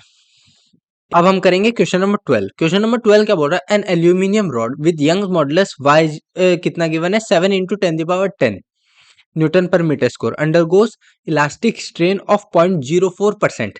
तो हमें energy per unit volume store कितना हुआ है रॉड में, तो एनर्जी पर यूनिट वॉल्यूम क्या होता है? एनर्जी पर यूनिट वॉल्यूम होता है तुम्हारी डेंसिटी, एनर्जी डेंसिटी। तो एनर्जी डेंसिटी होता है, और एनर्जी डेंसिटी का फॉर्मूला तुम्हें पता होगा अगर तुमने चैप्टर अच्छे से पढ़ा है, तो वो होता है हाफ वाई स्ट्रेन का स्क्वायर, हाफ वाई स्ट्रेन का स्क्वायर। तो हमें सब कुछ गिवन है, बस फॉर्मूला लगाना और आंसर आ जाएगा। तो हाफ स्ट्रेन क्या है? 7 × 10⁻⁰। स्ट्रेन, स्ट्रेन यहाँ पे गिवन है 0.04%। तो यहाँ पे बहुत सारे बच्चे गलती करेंगे कि 0.04 ले लेंगे, 0.04% बोला है, यानी 0.04% ये हुआ। तो ये कितना हुआ? 4 × 10⁻⁴ 4 × 10⁻⁻4 आएगा। तो वो पुट करना है, तो 4 × 10⁻⁴, इसका स्क्वायर 4 × 10⁻⁴। तो यहाँ पर ये इसकी वैल्यू कितनी आ गई? तो यहाँ पर ये 10⁸ हुआ, ये कैंसिल हुआ तो 10⁻² बचा, और ये 7 और 16 से 1 से 2 कैंसिल आउट हुआ, तो क्या हुआ? 8, 8 7 जा 56 होता है, 56 × 10⁻²। तो ये कितना हो गया? 5600। तो ऑप्शन नंबर कौन सा है? थर्ड। तो थर्ड हमारा आंसर आ गया। तो इस तरीके से क्वेश्चन नंबर 12 कर सकते हैं। अब हम चलते हैं क्वेश्चन नंबर 13 पे। क्वेश्चन नंबर 13 क्या बोल रहा है? The Young's modulus of a steel wire of length 6 meter and cross-sectional area 3 millimeter square is 2 × 10⁻11 Newton per meter square. The wire is suspended from its support on a given planet. A block of mass 4 kg is attached to the free end of the wire. The acceleration due to gravity on the planet is 1/4 of its value on the earth. The elongation of the wire is. तो हमें elongation पूछा wire में, तो हमें एक ही formula पता है, वो है y = f/a डेल्टा l/l। तो हमें इलोंगेशन पूछा है, तो हम डेल्टा l को क्या लिख सकते हैं? FL/ay। ये क्लियर है। अब फोर्स क्या है? तो फोर्स हमें कितना बोल रहा है? फोर्स होगा, मास कितना अटैच है? 4 kg है।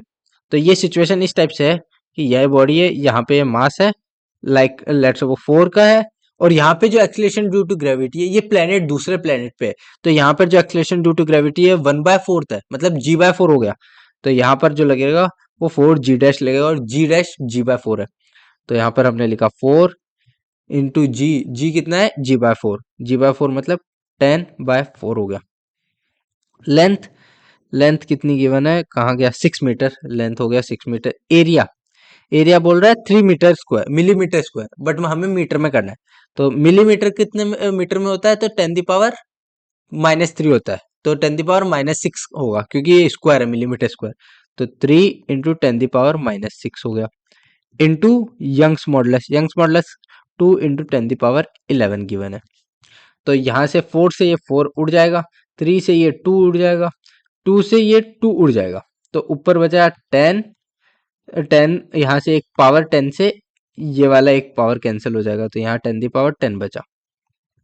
तो ये कितना सिंप्लीफाई किया, तो यहाँ पर आया नीचे 1/10⁻⁻6 10⁻10, तो ये हुआ 10⁻4, ऊपर जाएगा तो ये बचेगा 10⁻4, ये हुआ 10⁻4 मीटर।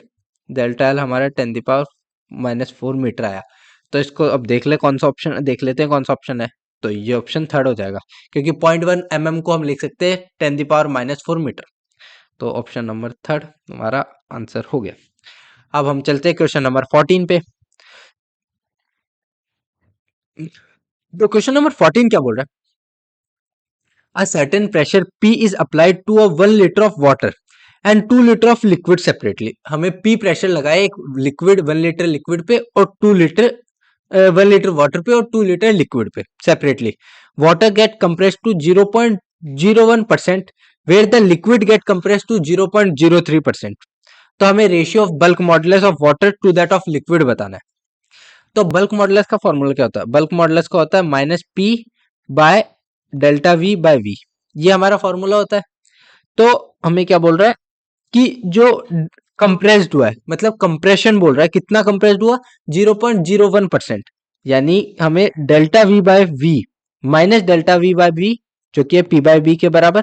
तो ये हमें गिवन है, ये वाली वैल्यू हमें गिवन है, क्योंकि वो 0.01% कंप्रेस्ड, कितना फ्रैक्शनल कंप्रेस्ड कितना हुआ, तो वो 0.01% कंप्रेस्ड हुआ, परसेंटेज में दे दिया, अदरवाइज वो वैल्यू कितना कंप्रेस्ड हुआ वो बता रहा है। तो यहाँ पे इसकी वैल्यू गिवन है, तो हमारा रेशियो क्या आ जाएगा? तो अगर हम दोनों को P बाय बी, दोनों का प्रेशर सेम है तो प्रेशर कैंसिल हो जाएगा। तो यहाँ अगर पहला केस माने तो B1 आ जाएगा और दूसरा केस आएगा तो सिमिलरली माइनस डेल्टा V, इसको 1 बोल दिया, delta V by V of 2 is equal to P by B2 हो गया। अगर दोनों को डिवाइड करेंगे तो यहाँ अगर मैं यहाँ लिखूं तो ये वैल्यू कितनी हुई? 0.01 by 0.03 is equal to P by B। तो P से P कैंसिल हो जाएगा तो यहाँ आ जाएगा B2 bye B1, B2 bye B1 हो गया। तो ऊपर वाला B2 किसके लिए था? लिक्विड के लिए, और B1 किसके लिए था? वाटर के लिए। तो हमें रेशियो किसका? वाटर इज टू लिक्विड पूछा है ना, तो हम B1 बाय B2 लिखेंगे। तो इसको क्या लिख सकते हैं? B1 बाय B2 को हम लिख सकते हैं 0.01 0.03 बाय 0.01। तो ये पावर ये 0 से 0 ये हटाएंगे तो ये आ जाएगा 3:1। तो ये किसके बराबर है? 3 बाय x के बराबर है। तो यहाँ पे x की वैल्यू आ गई 1। तो x की वैल्यू 1 आ गई। क्वेश्चन नंबर 14 क्लियर है। अब चलते हैं क्वेश्चन नंबर 15 पे। तो क्वेश्चन नंबर 15 क्या बोल रहा है कि under the same load wire A having length 5 metre and cross sectional 2.5 into 10⁻⁵ meter square stretches uniformly by the same amount as another wire B of length 6 meter and a cross sectional area of 3 into 10⁻⁵ meter square stretches. The ratio of Young modulus of wire A to that of wire B. तो वही formula simple सा, वही बार बार वही formula लगा रहे हैं। तो ये फॉर्मूला तुम लगाओ और आंसर बताओ। तो इसका आंसर तुम्हें होमवर्क के लिए कमेंट सेक्शन में इसका आंसर बताना। अब हम चलते हैं क्वेश्चन नंबर 16 पे।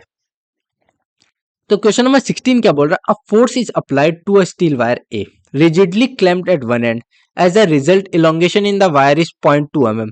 If same force is applied to another steel wire B of double the length and diameter 2.4 times that of the wire A, the elongation in the wire B will be. तो हमें B में elongation बताना है। Question ये भी similar ही है। तुम्हें सिर्फ elongation में रेशियो, पीछे वाले में भी क्या, पीछे वाले में यंग्स मॉडुलस का रेशियो दिया। तो एक चीज ये तुम्हें बस फॉर्मूला ये याद हुआ तो इस चैप्टर के लगभग 80% से 90% क्वेश्चन इसी फॉर्मूले पे आते हैं। F bye A delta L by L, ये फॉर्मूला लगाओगे आंसर आ जाएगा। इसका आंसर भी कमेंट सेक्शन में बताना। मैं होमवर्क है, आंसर एक बार मैच कर लेना, मैं आंसर बता देता हूँ। इसका आंसर ऑप्शन नंबर 4 आएगा, 6.9 into 10⁻⁻। तो ये तुम्हारा आंसर होगा इसका। श्योर नहीं हूँ लेकिन मोस्ट प्रोबेबली 6.9 वाला ही था। एक बार मैं चेक कर लेता हूँ। क्वेश्चन नंबर 16, तो क्वेश्चन नंबर 16 का आंसर 4 था। ठीक है, क्लियर है। तो इसका आंसर भी कमेंट सेक्शन में बताना। अब चलते हैं क्वेश्चन नंबर 17 पे। तो क्वेश्चन नंबर 17 क्या बोल रहा है? Choose the correct relationship between Poisson ratio, bulk modulus and modulus of rigidity of a given solid object. तो हमें ये रिलेशन बताना है। तो तुम्हें 3 रिलेशन शायद पढ़ाए होंगे, तुम्हें याद हो तो, कि एक तो अगर नहीं पढ़ाया तो ये याद रखना है, रिलेशन 3 पढ़ाए थे कि यंग्स मॉडुलस को हम लिख सकते हैं 3k1 माइनस 2 सिग्मा। एक हम लिख सकते हैं y is equal to 2 eta 1 plus sigma. ये 2 फॉर्मूले, मेरे को तीसरा फॉर्मूला याद नहीं है, ये 2 तो याद है। ठीक है, तो तुम्हें वो 3 रिलेशन है वो याद रखने हैं, क्योंकि उनका क्वेश्चन शायद एक 2019 में आया था, आई गेस, मेरे को याद नहीं है, लेकिन उसमें भी आया था एक क्वेश्चन। तो अभी तक इस कंसेप्ट से, इस जो मैंने ये फॉर्मूले लिखे हैं, इससे सिर्फ 2 या 3 बार ही क्वेश्चन आया, ज्यादा नहीं आया, बट फिर भी तुम्हें याद रखना कि क्या पता आ जाए। तो इसको अगर हम देखें तो यहाँ से यंग्स मॉडुलस दोनों को अगर बराबर करें तो ये क्या आ जाएगा? 3k1 minus 2 sigma is equal to 2 eta 1 plus sigma है। तो यहाँ से आ जाएगा 3k minus 6k sigma is equal to 2 eta plus 2 eta sigma. तो ये सिग्मा वाला टर्म उस साइड भेजा और ईटा वाला टर्म इस साइड लाए। तो 3k minus 2 eta is equal to 2 eta sigma plus 6k sigma. तो यहाँ से सिग्मा कॉमन लिया तो सिग्मा कॉमन लेंगे तो क्या आ जाएगा? 3k माइनस, अगर हम सिग्मा कॉमन ले लेंगे तो क्या आ जाएगा? 2 ईटा प्लस 6k। हमें सिग्मा निकालना था तो इसको डिवाइड कर देंगे। तो सिग्मा की वैल्यू क्या आ जाएगी? 3k minus 2 eta plus 6k। Option check करते हैं। कौन सा है? 3k-2 ईटा, 3k-2 ईटा, 6k+2 ईटा। तो ऑप्शन नंबर 1 तुम्हारा आंसर है। तो 1 तुम्हारा आंसर हो गया। तो इस तरीके से क्वेश्चन नंबर 17 कर सकते हो। ठीक है, अब चलते हैं क्वेश्चन नंबर 18 पे। क्लियर तो हो रहा है ना, या मैं ऐसे ही बस पागलों की तरह बस लगा हुआ हूँ? क्लियर हो रहा है तो कमेंट सेक्शन में बता देना भाई लोगों। अब चलते हैं हम क्वेश्चन नंबर 18 पे। मेरी मेहनत वेस्ट नहीं जानी चाहिए। तुम्हारे पेपर में अगर इससे क्वेश्चन आए तो वो बन जाना चाहिए। ठीक है, तो चलो क्वेश्चन नंबर 18 क्या बोल रहा है? A metal wire of length 0.5 meter and cross-sectional area 10 the power minus 4 meter square has breaking stress 5 into 10 the power 8 Newton per meter square. A block of 10 kg is attached at one end of the string and is rotating in a horizontal circle. The maximum linear velocity of the block is. तो हमें maximum linear velocity पूछिए। Situation क्या है कि ये pen change करने दो। ये एक यहाँ से ये स्ट्रिंग है क्या? क्या है? रॉड है ना, मेटल वायर। ये एक वायर रॉड है, ये यहाँ पे हॉरिजॉन्टल सर्कल में ये रोटेट हो रही है। ठीक है, metal wire of length and sorry wire, पतली वायर है जिसके एंड पे हमारा एक ब्लॉक अटैच्ड है। रुको मैं इसको इरेज करता हूँ। हाँ, तो ये ऐसा बोल रहा है सिचुएशन कि ये एक पॉइंट है, यहाँ पे हमारी ये वायर है, इसके एंड पे एक ब्लॉक है जिसका मास गिवन है 10 kg और ये रोटेट हो रहा है हॉरिजॉन्टल सर्कल में। ठीक है, ओके। यहाँ पे हमें ब्रेकिंग स्ट्रेस बताया है। ब्रेकिंग स्ट्रेस क्या होता है? जो है 5 इंटू 10 the power 8। और स्ट्रेस क्या होता है? Force per unit area. तो force per unit area, area कितना है जो भी है 10 the power-4, 10 the power-4। तो यहाँ से हम फोर्स लिख सकते हैं। फोर्स क्या हुआ?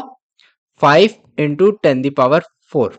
ये हमारा फोर्स आ गया, 4 न्यूटन में आ गया। ठीक है, हमें मैक्सिमम लीनियर वेलोसिटी पूछी है। तो एक चीज तुमने वर्क पावर एनर्जी या सर्कुलर मोशन सब में पढ़ा होगा कि यहाँ पे हम फोर्स अगर लिखेंगे तो वो क्या हो जाएगा? mv² बाय आर यानी ये वाली आर, ये डिस्टेंस, ये आर, तो ये हो गया आर। तो यहाँ पर m मास कितना गिवन है? 10। वेलोसिटी हमें निकालनी है v²। और r लेंथ, लेंथ हमारी वायर कितनी गिवन है? 0.5। तो ये हो गया 0.5 को हम लिख सकते हैं 1/2। तो ये हो गया, ऊपर चला गया 2, 1/2। और फोर्स कितना गया? 5 इंटू 10 the power 4। तो यहाँ से हमारा 5 से ये 2 टाइम्स कैंसिल हो जाएगा और ये 2 2 4। तो यहाँ आया 100 इंटू 100/4 लिखा है। 2 इंटू 2 लिख सकते हैं इसको, ताकि कैंसिल आउट कर देंगे। यहाँ पे v² आया, तो ये कितना गया? 50। ये कितना गया? 50। तो 50 इंटू 50 का इज इक्वल टू v²। तो v की वैल्यू कितनी आ गई? 50। तो v की वैल्यू आ गई 50 मीटर पर सेकेंड। तो ये तुम्हारा आंसर हो गया, ये आंसर हो गया। तो क्वेश्चन नंबर 18 क्लियर है। अब चलते हैं क्वेश्चन नंबर 19 पे। तो क्वेश्चन नंबर 19 क्या बोल रहा है? The force required to stretch a wire of cross sectional 1 centimetre to double its length will be. कितना इजी क्वेश्चन है। ऐसे क्वेश्चन अब तुम छोड़ोगे क्या पेपर में? ये चैप्टर से कम आते हैं क्वेश्चंस, बट जो आते हैं वो बहुत इजी आते हैं। बहुत ही कम क्वेश्चन तुमने देखे होंगे, एक दो क्वेश्चन जो डिफिकल्ट थे, बहुत इजी क्वेश्चन। अब force required to stretch a wire of length हमें डबल करनी है, तो फोर्स पूछा है तो हमें एक ही तो फॉर्मूला पता है, y is equal to F by A delta L by L. तो यहाँ से हम क्या लिख सकते हैं? फोर्स को लिख सकते हैं Y A delta L by L. तो यंग्स मॉडुलस की वैल्यू कितनी है? 2 into 10 the power 11। Area 1 centimetre square है, इसको मीटर स्क्वायर में करेंगे तो कितना आ जाएगा? 10 the power-2 होता है metre, 1 centimetre 10 the power-2 metre होता है। तो सेंटीमीटर स्क्वायर है तो 10 the power-4 मीटर हो गया, एरिया हो गया। डेल्टा एल, लेंथ डबल हो गई है, तो इलोंगेशन कितना हुआ? इलोंगेशन एल ही हुआ ना। यहाँ पे बच्चे ये गलती कर सकते हैं कि 2l ले लेंगे, इलोंगेशन एल ही हुआ। तो यहाँ पे एल इलोंगेशन हुआ, नीचे ओरिजिनल लेंथ एल, तो एल से एल कैंसिल होगा। तो ये value I 2 into 10 the power 7 Newton. तो ऑप्शन नंबर सी। अब इतने इजी क्वेश्चन अगर तुम गलत करके आओगे ना, तो फिर ये तुम अपने नंबर गवा रहे हो और कुछ नहीं कर रहे हो। ठीक है, अब चलते हैं क्वेश्चन नंबर 20 पे। तो क्वेश्चन नंबर 20 बोल रहा है In an experiment to determine the Young's modulus, steel wire of 5 different length 1, 2, 3, 4, 5 meter but of same cross section area जो कि given है 2 millimeter square were taken and curve between extension and load were obtained. The slope, extension by load of the curve curve were plotted with the wire length and the following graph is obtained.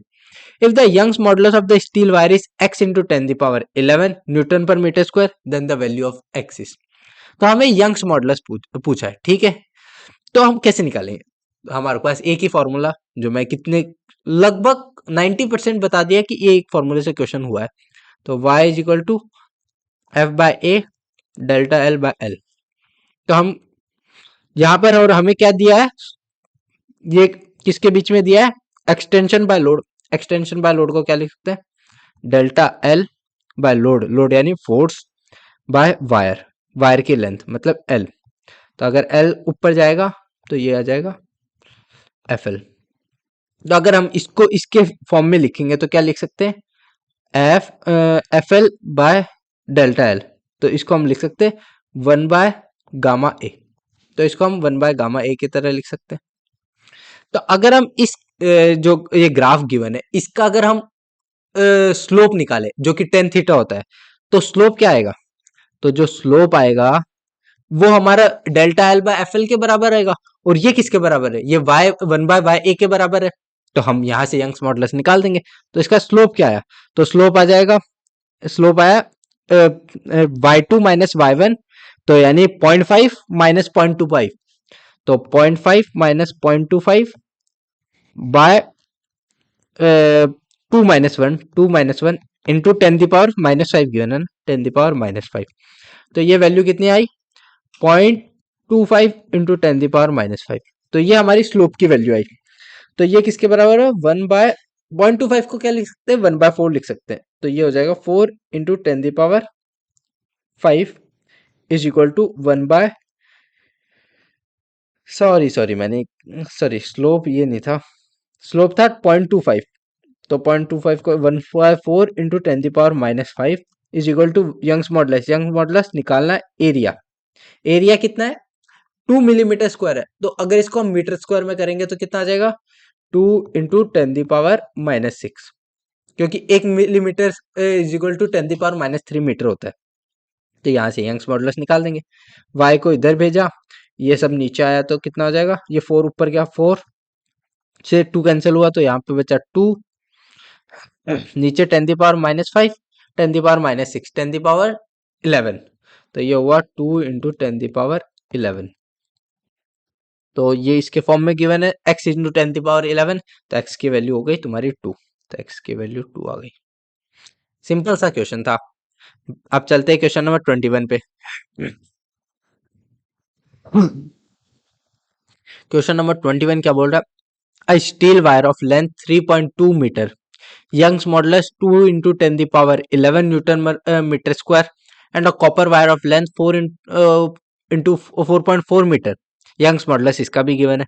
दोनों की radius 1.4 millimetre square given है, are connected end to end when stretched by load the net elongation is found to be 1.4 millimetre square, the load applied is. तो हमें load बताना है।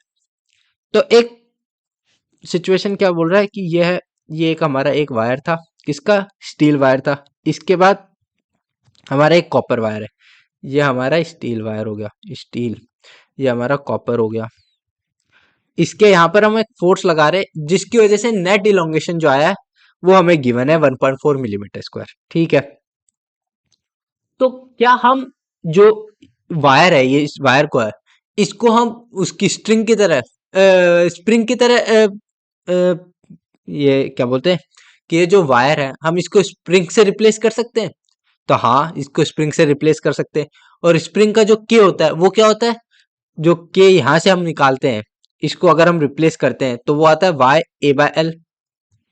ये चीज अब तुम्हें पता है कि हम इसके जो इसके के इक्विवेलेंट आता है उसको हम वाई बाय ए एल लिख सकते हैं। तो अगर हम इसको एक स्प्रिंग बोल दें तो ये हमारी दो स्प्रिंग, एक यहाँ पर फोर्स लग रहा है एफ, तो दो स्प्रिंग सीरीज में कनेक्टेड है। अगर दो स्प्रिंग सीरीज में कनेक्टेड है, इसका लेट सपोज K1 आया और इसका K2 आया, तो हम के सीरीज लिख सकते हैं। तो के एस बोल देते हैं। तो वो क्या हो जाएगा, K1 K2 by K1 plus K2। ये क्लियर है। अब K1 कैसे निकालेगा, K1 के लिए निकालेगा Y1 A1 by L1, और Y2 के लिए कैसे निकालेगा, K2 के लिए, ये K1 हुआ, और K2 निकालेगा Y2 A2 by L2। ये K1 K2 निकाला, इसकी वैल्यू उसमें इक्वेशन में पुट करी, तो तुम्हारा Ks आ जाएगा। अब फोर्स क्या होता है, तुम्हें स्प्रिंग का तो पता है, स्प्रिंग हो गया तो स्प्रिंग में क्या हो जाएगा, Ks इंटू एक्स। एक्स क्या आता है तुम्हारा, इलोंगेशन आता है, इलोंगेशन गिवन है 1.4, तो यहां से तुम फोर्स निकाल लोगे। इसका आंसर मैं बता देता हूं, इसका आंसर डी आएगा 154, जो कि तुम्हारे लिए होमवर्क है। अब कैलकुलेशन तुम्हारे लिए होमवर्क है, ठीक है। तो मैं एक बार टिक कर देता हूं, इसका आंसर डी आएगा 154। इसका आंसर बताना है कि तुम्हारी कैलकुलेशन करके आंसर 154 आया है कि नहीं आया। इसमें सिर्फ वैल्यू पुट करनी है।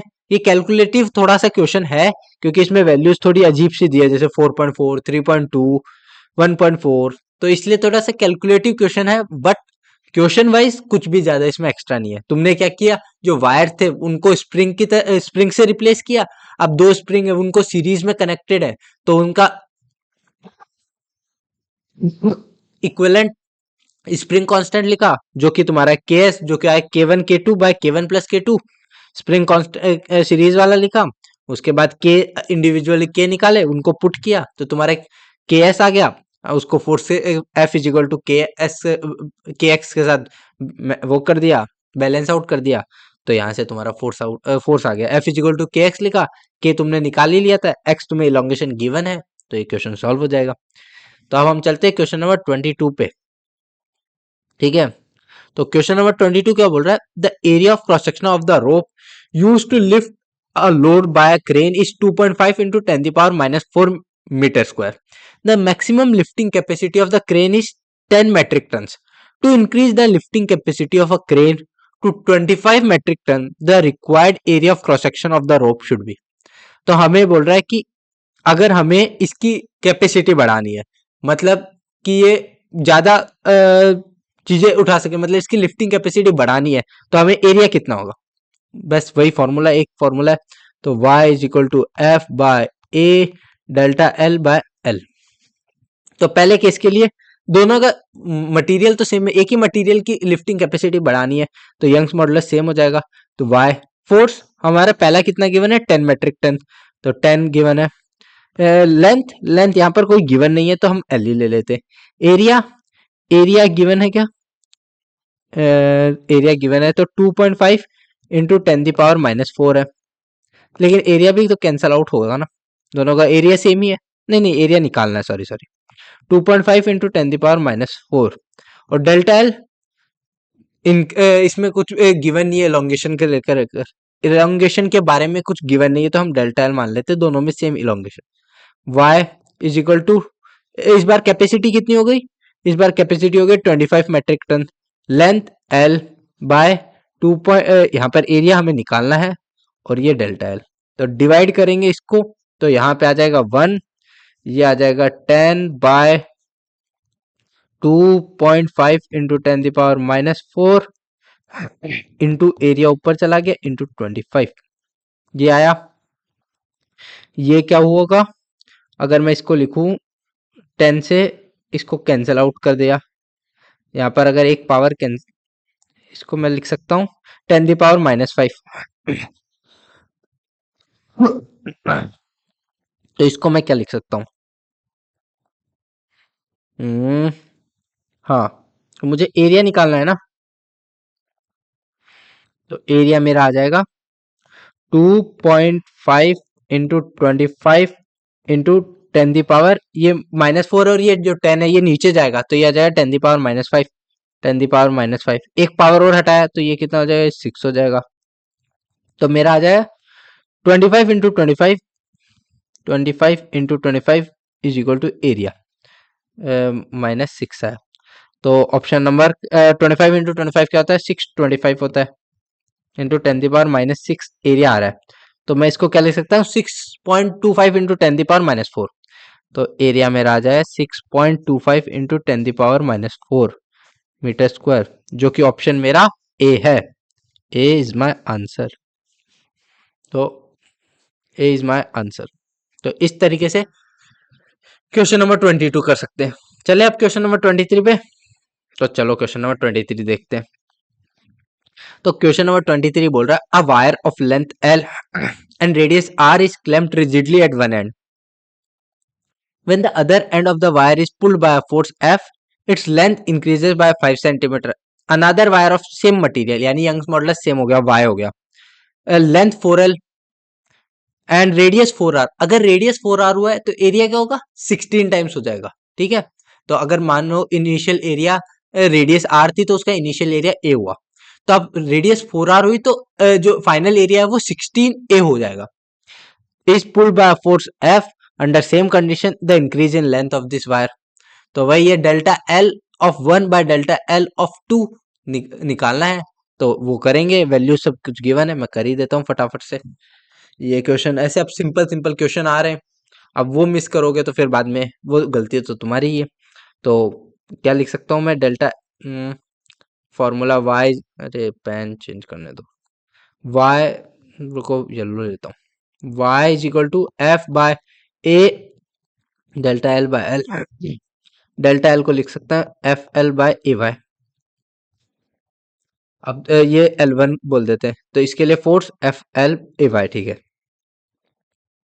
डेल्टा L2, तो डेल्टा L2 फोर्स कितना बोल रहा है, 4F हो गया, लेंथ कितना बोल रहा है, 4L हो गया, एरिया कितना है, 4R रेडियस हुआ है तो एरिया 16A हो गया, और यंग्स मॉडुलस सेम मटेरियल तो y हुआ, 4 से 16 कैंसिल हो जाएगा तो वही सेम रह जाएगा, यानी delta L1 is equal to delta L2।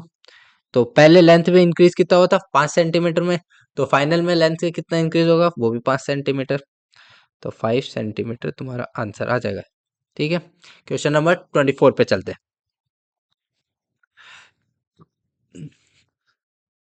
तो क्वेश्चन नंबर 24 क्या बोल रहा है, तो क्वेश्चन नंबर 24 बोल रहा है the elastic behaviour of a material for linear stress and linear strain is shown in the figure. The energy density for a linear strain of 5 into 10 the power minus 4 is dash kg per meter cube. Assume that material elastic up to the linear strain। ठीक है, तो हमें यहाँ पर strain given है और हमें क्या पूछा है, एनर्जी डेंसिटी पूछा है। तो एनर्जी डेंसिटी होता क्या है, तो एनर्जी डेंसिटी होता है हाफ वाई स्ट्रेन का स्क्वायर। देखो मैंने अभी तक क्वेश्चन जो करवाए हैं मोस्टली क्या क्या कंसेप्ट यूज हुआ है, तीन ही कंसेप्ट यूज हुए हैं। एक तुम्हारे ये वाला फॉर्मूला हो गया, y is equal to F by A delta L by L. ठीक है, ये फॉर्मूला हो गया। इसके अलावा एक एनर्जी डेंसिटी का फॉर्मूला हाफ वाई स्ट्रेन का स्क्वायर हो गया। यहाँ पर अगर हमें स्ट्रेस बाय स्ट्रेन को इसमें थोड़ा कन्वर्जन मतलब इसको मॉडिफाई करना पड़ सकता है क्वेश्चन में, अगर अकॉर्डिंग अगर ऐसा है। ठीक है, दो फॉर्मूला और एक हमने वो वाला क्वेश्चन देखा कंप्रेशन वाला कि बल्क मॉडुलस को कैसे लिख सकते हैं। तो बल्क मॉडुलस को हम लिख सकते हैं P by delta we, PV by delta we. तो बस इन तीन कंसेप्ट के अलावा हमने कोई कंसेप्ट नहीं लगाया। बाकी तो वही है, रिप्लेस है, स्प्रिंग से रिप्लेस कर सकते हैं, force F is equal to K X है, बेसिक कुछ भी कुछ नई चीज नहीं लगा ये तीन फॉर्मूले के अलावा। ठीक है, तो इसलिए ये तीन फॉर्मूला तो तुम रट सकते हो ना, समझ सकते हो, इजीली है, इजी है चैप्टर इजी, और एक क्वेश्चन ऑलमोस्ट कंफर्म ही रहता है, एक क्वेश्चन आता है तो 4 नंबर तुम बहुत जल्दी ले सकते हो। तो इसीलिए ये चैप्टर को छोड़ना नहीं है। तो अब energy density half Y strain का स्क्वायर है, स्ट्रेन हमें गिवन है 5 into 10 the power minus 4। हमें यंग्स मॉडुलस मिल जाए तो हमारा आंसर आ जाएगा। यंग्स मॉडुलस क्या होता है, स्ट्रेस बाय स्ट्रेन। तो Young's modulus stress by strain है, लेकिन हमें ग्राफ गया है स्ट्रेन बाय स्ट्रेस, तो हम इसका रिवर्स कर देंगे। तो हमारा जो स्लोप आया, स्लोप क्या आता है, तो स्लोप हमारा आ जाएगा, हमें क्या निकालना है, यंग्स मॉडुलस निकालना है ना, तो पहले इसका स्लोप निकालते हैं। स्लोप आएगा इसका 40 sorry 2 into 10 the power minus 10 minus 1 into 10 the power minus 10 by 40 minus 20 20 minus 0 sorry 20 minus 0, तो ये कितना आ जाएगा 1 into 10 the power minus 10 by 20, तो ये आया 0.5 into 10 the power minus 10। ये हमारा स्लोप आया। अब इसका ये हमारा स्ट्रेन बाय स्ट्रेस है, तो इसका रिवर्स जो कि स्ट्रेस बाय स्ट्रेन वो यंग्स मॉडुलस ये देता है। तो अगर 1 बाय स्लोप करेंगे तो ये हमारा यंग्स मॉडुलस दे देगा, क्योंकि ये हो जाएगा स्ट्रेस बाय स्ट्रेन। तो इसका रिवर्स कर देंगे तो क्या हो जाएगा, ये 0.5 है, 0.5 को हम लिख सकते हैं 1/2। तो अगर हम इसका रिवर्स करेंगे तो क्या हो जाएगा, 2 × 10 द पावर, इसको अगर हम रिवर्स करेंगे तो क्या हो जाएगा, 2 × 10 द पावर 10। तो यंग्स मॉडुलस की वैल्यू आ गई 2 × 10 द पावर 10 लिख सकते हैं। या इसको छोड़ो, एक काम करते हैं, वो वैल्यू थी 0.5 है, 0.5 रहने देते हैं, तुम्हें फालतू में कंफ्यूजन ना हो जाए। तो 0.5 है, तो 0.5 × 10 द पावर -10 को हम क्या लिख सकते हैं, 1/0.5 × 10 द पावर -10। तो ये ऊपर गया और ये भी ऊपर गया, तो ये 2 × 10 द पावर 10 आया। तो यंग्स मॉडुलस 2 × 10 द पावर 10 आया। तो अब बस वैल्यू पुट करेंगे और आंसर आ जाएगा। एक पेज ऐड कर देता हूँ, रुको। तो एनर्जी डेंसिटी आया half Y, 2 × 10 the power 10। Strain strain कितना गिवन है, 5 × 10 द पावर -4, 5 × 10 द पावर -4, इसका स्क्वायर 5 × 10 द पावर -4। 2 से 2 कैंसिल, 5 5 जा 25, 25 10 the power -4, 10 the power -4, 10 the power -8 और ये हुआ 10। तो ये कितना हो गया, 2500। 2500 को हम क्या लिख सकते हैं, 2500 ही आया ना। कहीं कुछ प्लस माइनस में तो गड़बड़ नहीं कर दिया मैंने। कहीं तो कुछ तो लोचा हुआ है।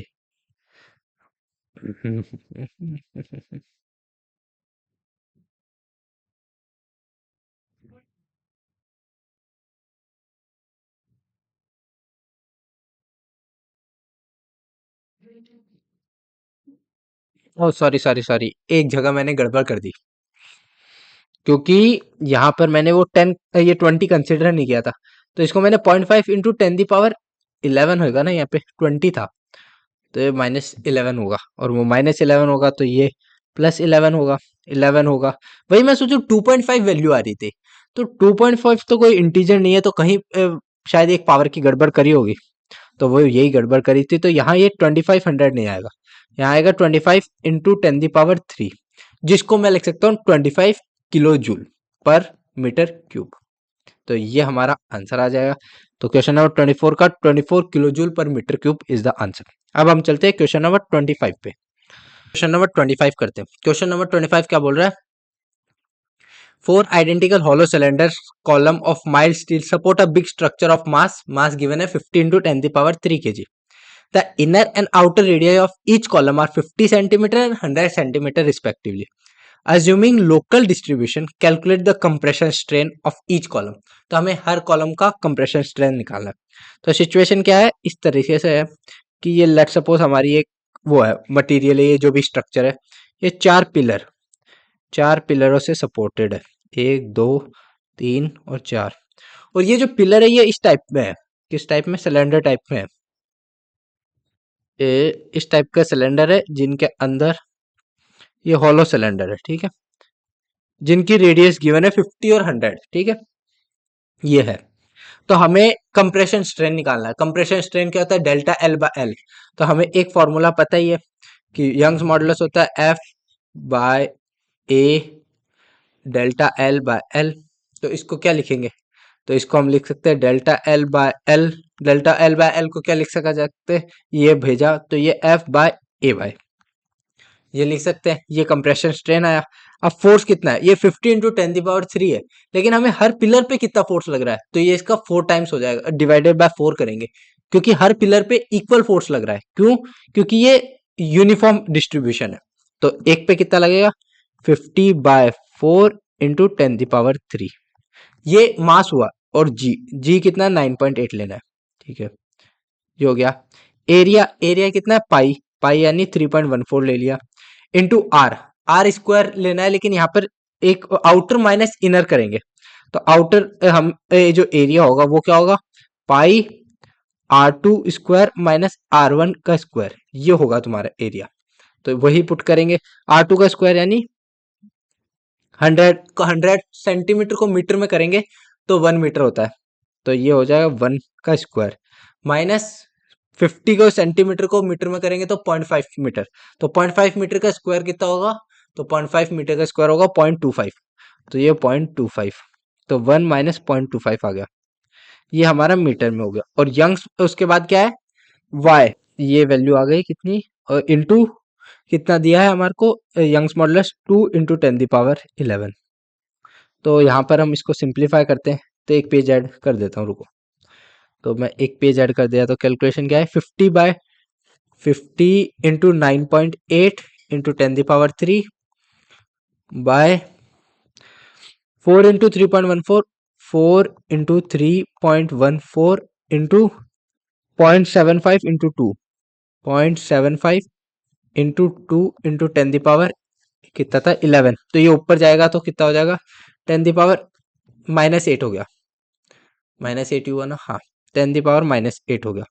तो अब मैं इस कैलकुलेशन को जल्दी से कर लेता हूँ, 50 × 9.8 मैं कैलकुलेटर से कर देता हूँ, बट तुम्हें तो क्योंकि मेरा मेन ऑब्जेक्टिव है कि क्वेश्चन सॉल्व करना, तुम्हारा है क्योंकि मैं तो पेपर नहीं दे रहा हूँ, तुम पेपर दे रहे हो, तो तुम्हें हाथ से करना पड़ेगा खुद से। 50 × 9.8 डिवाइडेड बाय कितना गिवन है, 4 × 3.14, 4 divided by 3.14, 3.14 divided by 0.75 divided by 2 divided by 0.75 को 2 कर से मल्टीप्लाई करें तो 1.5 से कर देते हैं, तो ये वैल्यू आई 26, तो 26 इंटू 10⁻8 आया, तो 26 इंटू 10⁻−8 आया, तो इसको हम क्या लिख सकते हैं, 2.6 इंटू 10⁻−7, तो ऑप्शन देखते हैं, 2.6 इंटू 10⁻−7 यानी क्वेश्चन नंबर 25 का आंसर हो गया 2, क्वेश्चन नंबर 25 का आंसर आ गया सेकंड। तो इस तरीके से तुम क्वेश्चन नंबर 25 कर सकते हो। अब चलते हैं क्वेश्चन नंबर 26 पे। तो क्वेश्चन नंबर 26 क्या बोल रहा है, तो 26 बोल रहा है, अ यूनिफॉर्म हैवी रोड और weight 10 kg metre square, cross sectional area 100 centimetre square and length 20 centimetre, hanging from a fix support, Young's modulus material का गिवन है, neglecting the lateral contraction, find the elongation of rod due to its own weight.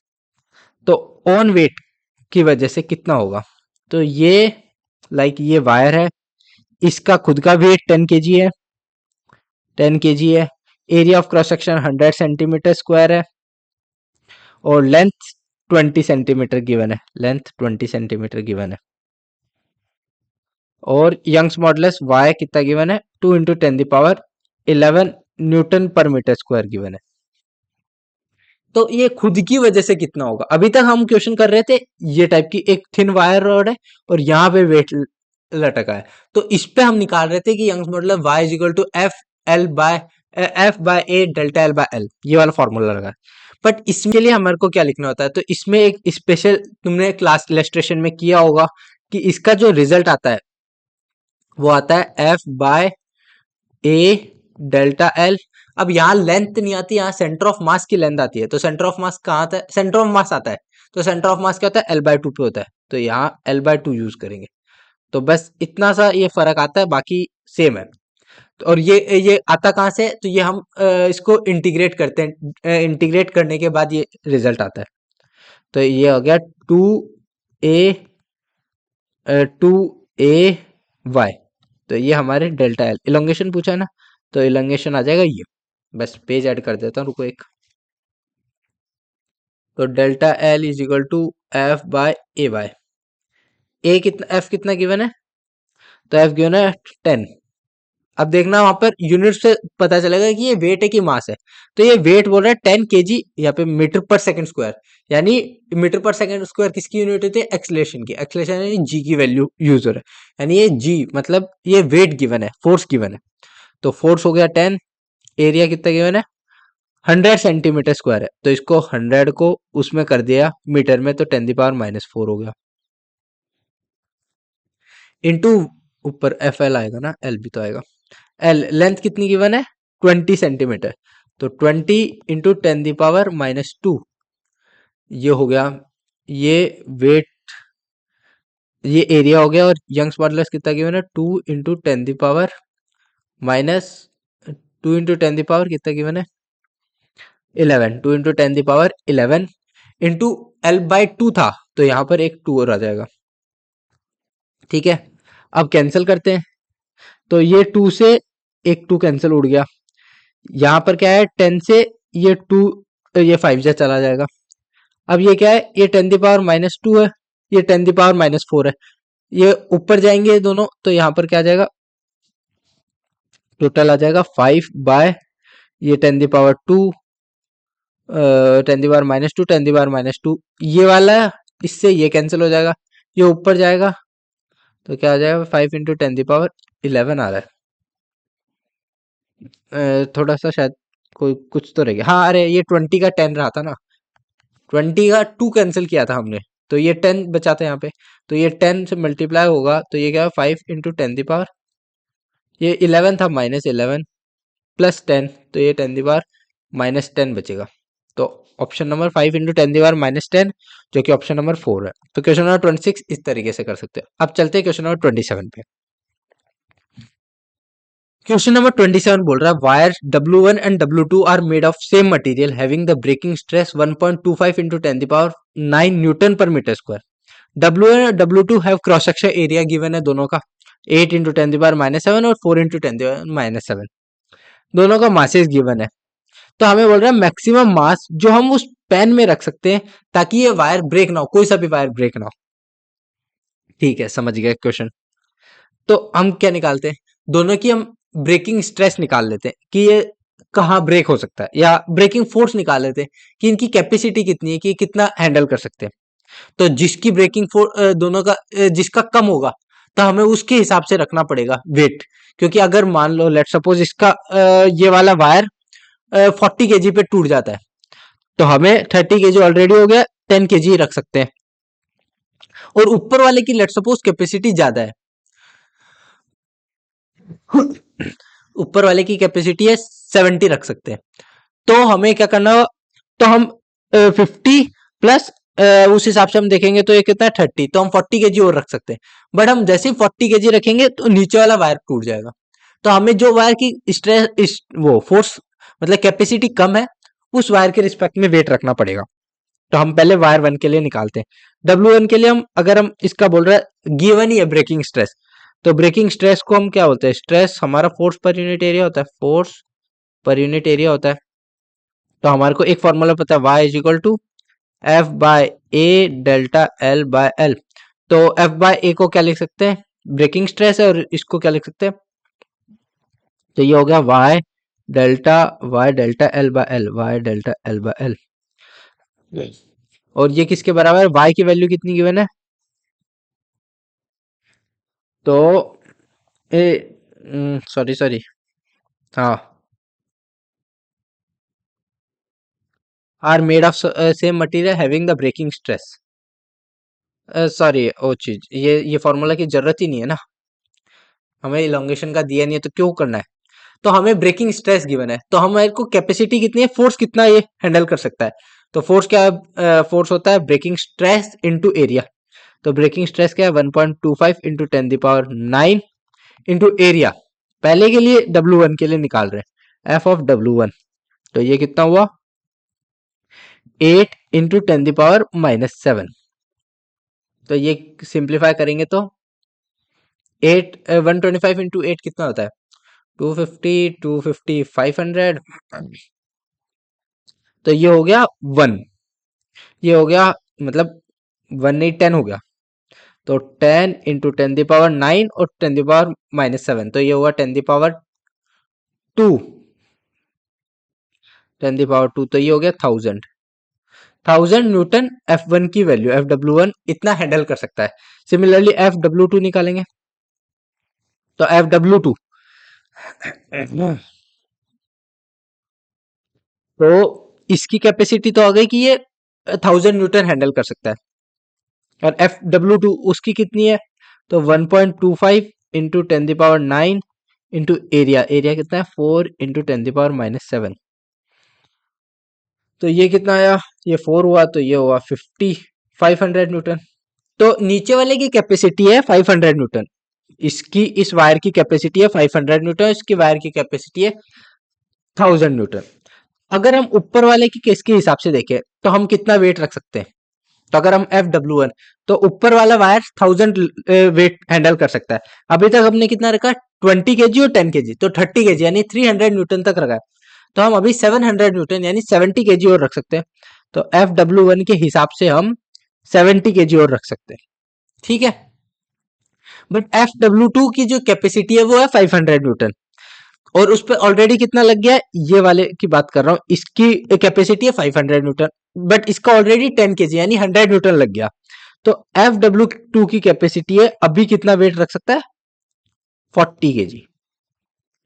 तो हमें देखना है जो इसकी capacity कम है उसी के हिसाब से हमें वेट रखना पड़ेगा, क्योंकि अगर उससे ज्यादा हमने रख दिया तो वायर ब्रेक कर जाएगा, और हमारे को वायर ब्रेक नहीं करना, हमें मैक्सिमम वैल्यू बतानी है जितना हम रख सके कि वायर टूटे ना। तो वो हो जाएगा 40 kg। तो 27 का आंसर आ गया 40 kg। क्वेश्चन नंबर 27 क्लियर है तो थम्स अप कर दो। अब चलते हैं क्वेश्चन नंबर 28 पे। तो क्वेश्चन नंबर 28 करते हैं। क्वेश्चन नंबर 28 क्या बोल रहा है? Two blocks of masses 3 kg and 5 kg are connected by a metal wire going over a smooth pulley. The breaking stress of the metal is 24 by pi into 10⁻² newton per metre square. What is the minimum radius of the wire? तो हमें minimum radius बतानी है wire की, और हमें क्या given है? Breaking stress given है। तो स्ट्रेस क्या होता है? तो जो स्ट्रेस होता है ये होता है force per unit area. Force per unit area, तो हम फोर्स लिख सकते हैं। फोर्स क्या होगा? हमें एरिया निकालना है ना, क्योंकि रेडियस निकालना है। अगर हमारा एरिया निकल गया तो हम पाई आर स्क्वायर लिख सकते हैं, पाई आर स्क्वायर लिख सकते हैं, तो हम रेडियस निकल जाएगा। तो हम इसको एरिया को क्या लिख सकते हैं? फोर्स बाय स्ट्रेस लिख सकते हैं। अब फोर्स क्या है? फोर्स जो टेंशन है, जो टेंशन जनरेट कर रही है वही तो तुम्हारा फोर्स है।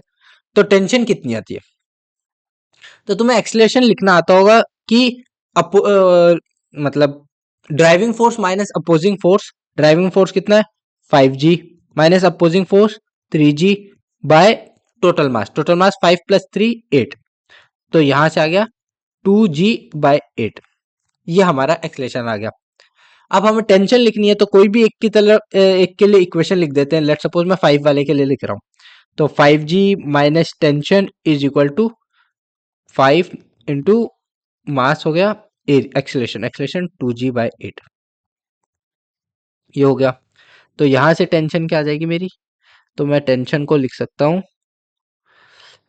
5G minus 5 into 10, 10G bye 8, 10G bye 8, जिसको मैं सिंप्लीफाई करके 5G बाय 4 लिख सकता हूँ। 5G बाय 4, तो यहाँ पर मैं इसको 4 से मल्टीप्लाई करूँ तो क्या है? 20G माइनस 5G बाय 4, तो ये आया 15G बाय 4। 15G बाय 4, जिसको क्या लिखा जा सकता है? G की वैल्यू 10 लेनी है, तो 150 by 4 is equal to 75 by 2। तो मेरी टेंशन की वैल्यू 75 बाय 2 आ गया। एक सेकेंड, तो टेंशन 75 बाय 2 आया। तो मेरा एरिया, एरिया क्या था? पाई आर स्क्वायर, तो pi into R square is equal to tension आया 75 by 2, 75 by 2 into stress, stress कितना? 24 by pi into 10 square, 24 by pi, pi ऊपर चला गया, इंटू 10 स्क्वायर यानी 100 हो गया। पाई से पाई कैंसिल हो जाएगा। आर स्क्वायर की वैल्यू क्या है? अब इसको अगर हम 3 से 25 से डिवाइड करें तो ये 3 जा जाएगा, ये 4 जा जाएगा। ये जो 3 है ये इससे 24 से 8 जा चला जाएगा। तो यहाँ क्या बचा? R square is equal to 1 by 8 1 जा 8 16, 8 8 जा 64 आया। तो यहाँ से हमारी आर की वैल्यू आ गई 1 बाय 8। अब 1 बाय 8 मीटर को अगर हम सेंटीमीटर में करेंगे तो ये हो जाएगा 12.5 सेंटीमीटर। तो आर की वैल्यू 12.5 सेंटीमीटर, जो कि ऑप्शन नंबर 3 है। तो इस तरीके से 3 तुम्हारा आंसर हो गया। टिक कर देता हूं मैं, 3 तुम्हारा आंसर हो गया। अब चलते हैं क्वेश्चन नंबर 29 पे। तो क्वेश्चन नंबर 29 क्या बोल रहा है? A stone of mass 20 gram is projected from a rubber catapult of length 0.1 metre and area of cross section 10⁻⁻⁶ metre square stretch by an amount of 0.04 metre the velocity of projected stone is. तो ये वो बोल रहा है, तुमने वो खेला है या वो छोटा भीम या कोई भी जो कार्टून या एंग्री बर्ड देखा है, तो हम ऐसे चलाते हैं ना वो यूं करके फिर वो छोड़ते हैं, उसको हम बोलते हैं रबर कैटाबल्ट। तो वो जो रबर होता है वो उसको खींचते हैं और यहाँ पे पत्थर रखते हैं और ऐसे छोड़ते हैं तो वो अ, पत्थर की तरह जाता है। एंग्री बर्ड अगर किसी ने गेम खेला हो या छोटा भीम देखा हो तो उसमें ये यूज करते हैं। तो वो बोल रहा है, तो हमें बता रहे हैं कि उसकी वेलोसिटी कितनी होगी। तो यहां हम लगाएंगे work energy theorem. Work energy theorem क्या बोलता है कि टोटल, या वर्क एनर्जी थ्योरम ना भी लगाओ तुम, सिंपल सा ऐसे समझ लो कि टोटल एनर्जी उसने पीछे खींची, तब टोटल एनर्जी जितनी स्टोर करी उतनी तो उसकी काइनेटिक एनर्जी होगी। तब टोटल एक वो है रबर कैटापल्ट है जो कि एक उसकी तरह स्प्रिंग की तरह काम कर सकते हैं, है ना। तो अगर उसमें कितनी एनर्जी स्टोर होती है, एक अगर हम रबर माने या स्प्रिंग माने तो उसमें टोटल एनर्जी स्टोर कितनी होती है, हाफ के एक्स स्क्वायर। तो टोटल मतलब मैंने लगाया एनर्जी कंजर्वेशन, एनर्जी कंजर्वेशन कि टोटल एनर्जी कितनी स्टोर हुई।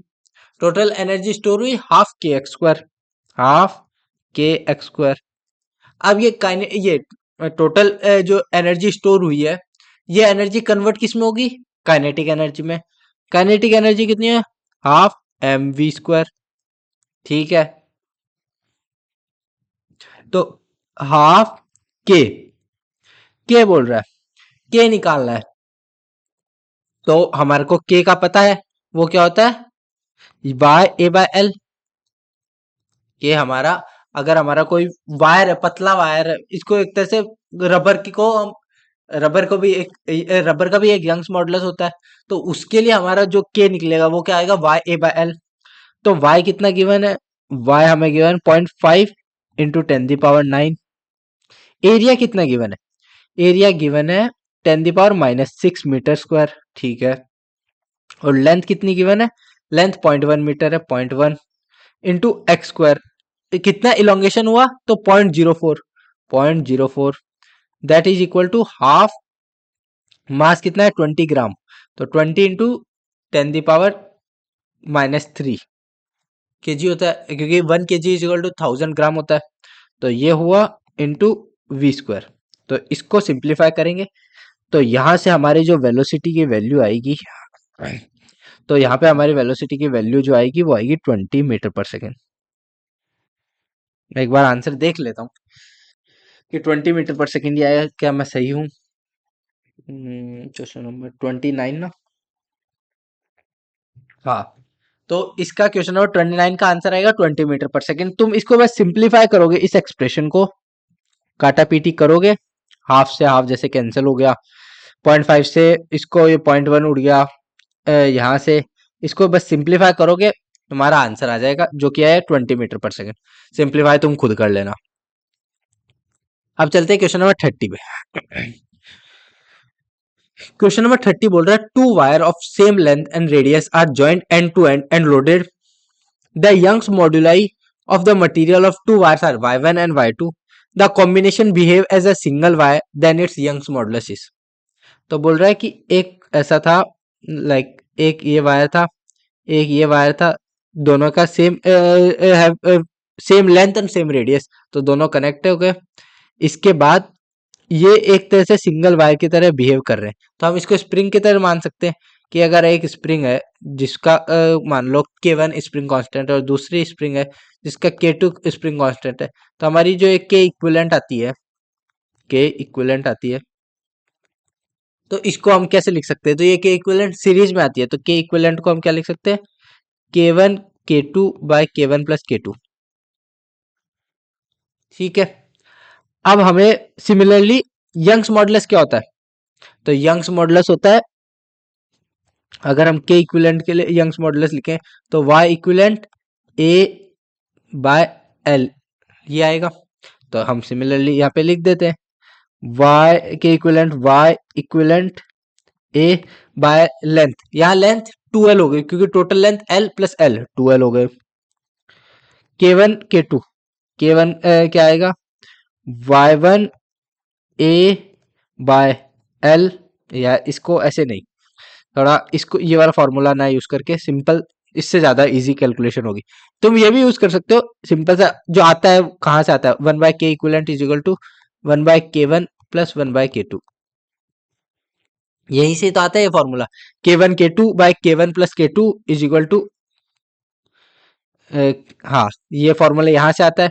तो हम इसको यहाँ पे k इक्विवेलेंट को क्या लिख सकते हैं, k इक्विवेलेंट को y इक्विवेलेंट, तो 1/y equivalent a/12, 12 is equal to 1/y1 a/l plus 1/y2 a/l। तो l से l, a से a, l a कैंसिल हुआ, तो क्या बचा, 2/y equivalent is equal to 1/y1 plus 1/y2। तो ये सिंप्लीफाई करेंगे तो बस एक एक्स्ट्रा 2 आ रहा है, बाकी कुछ भी नहीं आ रहा। तो यहाँ पे जो y इक्विवेलेंट आ जाएगा वो आ जाएगा 2y1 y2 y1 plus y2, y1 plus y2, ये आ जाएगा जो कि ऑप्शन है 2y1 y2 y1 plus y2, जो कि है सेकेंड ऑप्शन। तो इस तरीके से क्वेश्चन इजी है। तुम्हें वैसे के इक्विवेलेंट यहाँ पे आता है k1 k2/k1 प्लस k2, तुमने बस y इक्विवेलेंट लिखा तो y इक्विवेलेंट आ जाएगा 2y1 y2 y1 plus y2। Simple question. अब क्वेश्चन नंबर 31 करते हैं।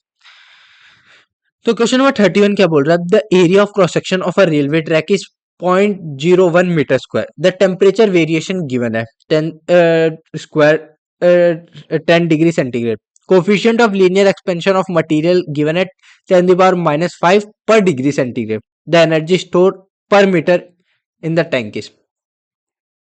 तो हमें बोला है एनर्जी स्टोर पर मीटर, तो यहाँ पे एनर्जी स्टोर पर मीटर, तो ये क्या होगा, तो इसको या ऐसे बोल सकते हैं एनर्जी पर यूनिट लेंथ बोल रहा है एक तरीके से, एनर्जी पर यूनिट लेंथ बोल रहा है। एक चीज तुम्हें पता है, पता नहीं है शायद, अभी तुमने वो चैप्टर पढ़ा नहीं है,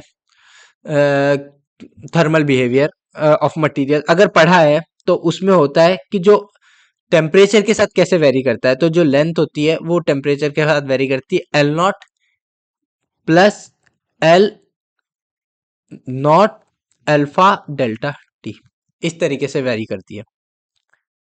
ये जो एल है ये फाइनल है, L final is equal to L naught जो कि इनिशियल लेंथ थी plus L naught alpha delta T, और जो अल्फा होता है ये तुम्हारा कोफिशिएंट ऑफ लीनियर एक्सपेंशन होता है। तो यहां से तुम एक चीज नोटिस करो कि L F minus L naught by L naught is equal to alpha delta T आया।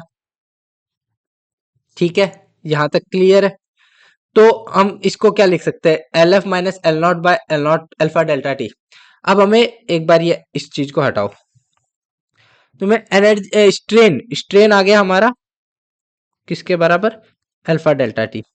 और हमें एक फॉर्मूला पता है कि एनर्जी डेंसिटी क्या होता है, तो एनर्जी डेंसिटी क्या होती है, energy per unit volume, volume को हम क्या लिख सकते हैं, मीटर क्यूब, मीटर क्यूब यानी लेंथ का क्यूब, लेंथ इंटू एरिया भी लिख सकते हैं, इस तरीके से मान सकते हो, length into area is equal to half Y strain का स्क्वायर, स्ट्रेन क्या है अल्फा डेल्टा टी, तो स्ट्रेन का अल्फा डेल्टा टी होगा तो अल्फा स्क्वायर डेल्टा टी का स्क्वायर हो जाएगा। अब यहाँ पे और क्या गिवन है, area of cross section given है, तो यहाँ पे हम एनर्जी पर यूनिट लेंथ क्या लिख सकते हैं, एनर्जी पर यूनिट लेंथ लिख सकते हैं हाफ वाई ए अल्फा स्क्वायर डेल्टा टी का स्क्वायर, ये हमारा आंसर आ जाएगा। बस वैल्यू पुट करो, तो मैं नेक्स्ट पेज पे वैल्यू पुट कर देता हूँ, एक पेज और ऐड कर, तो ये पेज ऐड किया, तो क्या है half Y A, half Y, Y कितना गिवन है, Young's modulus 10⁻11, 10⁻11 into area, area कितना है 0.01, 0.01 को लिख सकते हैं 10⁻², 10⁻² लिख दिया। इसके बाद अल्फा, अल्फा कितना गिवन है 10⁻5, 10⁻5 का स्क्वायर करना है, 10⁻5 इंटू 10⁻5, और डेल्टा टी का स्क्वायर भी करना है। टेम्परेचर कितना है डेल्टा टी, वेरिएशन 10 डिग्री दिया है, तो 10 × 10, यानी इसको 10 का स्क्वायर लिख सकते हैं। अब इसको सिंप्लीफाई करें तो क्या आया, 10⁻11 था, ये 10 हुआ, ये -2 से ये +2 कैंसिल हो गया, 10⁻−5, 10⁻−5, तो ये 10⁻−10 हुआ और ये 10⁻11 था, तो ऊपर बचा 10, नीचे बचा 2, तो ये हुआ 5, तो इसका आंसर आ जाएगा 5। तो क्वेश्चन नंबर कौन सा है, क्वेश्चन नंबर 31, तो इसका आंसर 5। क्लियर है क्वेश्चन। अब अगर ये वाली चीज तुम्हें पता नहीं है, LF = L0 + L0 alpha delta T, तो ये तुम थर्मल एक्सपेंशन वाला चैप्टर है, थर्मल बिहेवियर ऑफ मेटल्स, या क्या बोलते हैं जो भी है chapter, thermal thermal property of matter chapter, तो उस चैप्टर में तुम ये पढ़ लोगे ये वाली चीज। तो बस तुम्हें अभी इस क्वेश्चन के लिए ये याद रखना है बस। अब चलते हैं क्वेश्चन नंबर 32 पे। तो क्वेश्चन नंबर 32 बोल रहा है the value of tension in a long thin metal wire has been change from T1 to T2। तो हमारी टेंशन चेंज हो रही है T1 to T2। The length of the metal wire at two different value of tension T1 and T2 are L1 and L2 respectively. तो जो length है wire की वो L1 और L2 है, ठीक है। द एक्चुअल लेंथ बतानी है, ठीक है, समझ गया क्वेश्चन। ये हमने question I guess question number 3 था, वैसा ही सिमिलर क्वेश्चन है। टेंशन गिवन है T1 in a long thin wire, metal wire है, तो हमारे पास अगर हम उसको एक तरह से स्प्रिंग की तरह कंसीडर करें, तो फोर्स क्या होता है स्प्रिंग में, जो कि टेंशन होता है, वो kx के बराबर होता है। के एक्स क्या होता है, इलोंगेशन होता है। इलोंगेशन, लेट्स सपोज लेंथ कितनी गिवन है, the length at two different values, the length of metal wire, हाँ, तो L1 लेंथ हो गई minus initial length, let's suppose L मान लेते हैं, ये हो गया। T2 को क्या बोलेंगे, के L2 माइनस L हो गया। अब हमें क्या बोल रहा है, the actual length of the wire बतानी है, तो हम यहाँ पे सिंप्लीफाई करेंगे। क्या कर सकते हैं, इन दोनों को डिवाइड कर देंगे तो के कैंसिल हो जाएगा, तो T1/T2 is equal to L1 minus L by L2 minus L। तो इसको अगर हम यहाँ सिंप्लीफाई करें तो T1/L2 minus T1/L is equal to T2/L1 minus T2/L। तो अब यहाँ पे L वाले टर्म को उधर भेज देते और बाकी इधर मिला लेते, कैपिटल L वाले को, तो T1/L2 minus T2/L1 is equal to T1 minus T2/L। तो यहाँ से हमारा L की वैल्यू आई T1/L2 minus T2/L1 by T1 minus T2, तो ऑप्शन चेक करते, L की value T1/L2 minus T2/L1, T1 minus T2, तो ऑप्शन नंबर 1 तुम्हारा आंसर हो गया। तो ये तो इजी क्वेश्चन नंबर अपन ने शायद 3 या 4 था, जो भी मेरे को नंबर याद नहीं है, उसमें हमने यही क्वेश्चन किया था, तो बस वही है, वहां पर वैल्यू थी, यहाँ पर वैल्यू नहीं है। अब क्वेश्चन नंबर 33 करते हैं। तो क्वेश्चन नंबर 33 क्या बोल रहा है, two separate wire A and B are stretch by 2 mm and 4 mm respectively when they are subject to a force of 2 newton. assume that both the wire are made of same material, यानी Young's modulus same हो गया, and the radius of wire B is 4 times that of the radius of wire A। तो radius 4 times है, यानी कि area कितना times हो गया, 16 टाइम्स, तो area 16 times. The length of the wire A and B are in the ratio, तो length का ratio A by B given है, तो then A by B can be express as 1/x। जो ए by B value है वो 1/x के बराबर है, तो हमें x बताना है, तो बस करते हैं। तो फॉर्मूला अपना वही जो स्टैंडर्ड फॉर्मूला है, y is equal to F by A delta L by L. Force कितना है, when they are subjected to a force of 2 newton, 2 newton force लगाया, हमें डेल्टा एल बाय एल बताना है ना, क्या बताना है, ratio of the length of the wire of A, हाँ, तो L of 1 by L of 2, तो वो हमें निकालना है, तो यहां से हम लेंथ को क्या लिख सकते हैं, लेंथ को हम लिख सकते हैं Y A delta L by F, ये लिख सकते हैं। तो इसको लिखा तो लिखा पहले केस के लिए L1, जो L1 आया वो क्या था, y, Young's modulus, same material y ले लेते हैं। एरिया, एरिया बोल रहा है कि assume that both the wire radius of wire V is 4 times that of A, तो A का लेट सपोज एरिया पहले वाले का 1 मान लेते हैं, एरिया A मान लेते हैं, ठीक है। डेल्टा L कितना बोल रहा है, डेल्टा एल 2 mm बोल रहा है, तो इसको 2 mm में ही रहने देते क्योंकि कैंसिल हो जाएगा मिलीमीटर मिलीमीटर। और फोर्स कितना है, 2 N है। L2 क्या होगा, L2 यंग्स मॉडुलस हो गया। एरिया यहाँ पे 16A हुआ क्योंकि रेडियस 4 टाइम्स है, तो एरिया 16A हो गया इनटू वो कितना है, स्ट्रेच कितना हो गया 4 mm, तो mm में रहने दिया। क्यों रहने दिया है, मीटर में करता, लेकिन हम दोनों को डिवाइड करेंगे तो मीटर मीटर वो यूनिट कैंसिल आउट हो जाएगी, इसलिए मिलीमीटर में ही रहने दिया। और फोर्स 2 है, तो अगर यहाँ से हम L1/L2 निकालेंगे तो क्या हो जाएगा, ये आ जाएगा, क्या कैंसिल हुआ, 2 से ये 2 उड़ जाएगा, यहाँ से ये 2, यह बच गया 1/32। तो ये L1/L2 1/32 है, जो कि A/B के बराबर है, और A/B 1/x के बराबर है। तो यहाँ पे x की वैल्यू कितनी हो गई, तो x की वैल्यू हो गई 32। क्लियर है, क्वेश्चन नंबर 33 इजी था, क्लियर हो गया होगा। ठीक है, अब नेक्स्ट क्वेश्चन पे चलते हैं। तो ये 34 जो कि हमारा लास्ट क्वेश्चन है वो करते हैं। तो क्वेश्चन नंबर 34 क्या बोल रहा है, the normal density of a material is rho and is bulk modulus of elasticity is K, the magnitude of increase in density of the material when a pressure P is applied uniformly on all side will be. तो ये हमारा light एक कोई भी material है, इस पे चारों तरफ से फोर्स लग रहा है, प्रेशर लग रहा है पी। ठीक है, चारों तरफ से प्रेशर लग रहा है पी। तो हमें बताने है कि magnitude of increase in density, तो डेंसिटी में इंक्रीज यानी D D of D of density, मतलब डी ऑफ डेंसिटी बोलना है, ये बताना है। ठीक है, या बोल सकते हो चेंज इन डेंसिटी बताना है। ठीक है, कैसे करेंगे, तो इस क्वेश्चन को हमें पता है डेंसिटी मास बाय वॉल्यूम होता है, ये बात क्लियर है। तो अगर हम इसको डिफ्रेंशिएट कर दे किसके रिस्पेक्ट में, वॉल्यूम के रिस्पेक्ट में, तो हम क्या लिख सकते हैं, D D by D of V is equal to 1/v। 1/v का मतलब -v प्लस -2, तो ये आ जाएगा -1/v²। ये हमारा डिफरेंशिएशन आया। तो यहां से अगर हम इसको लिखे तो डी रो को क्या लिख सकते हैं, m/v, सॉरी मास था ना, m/v², m/v² लिख सकते हैं।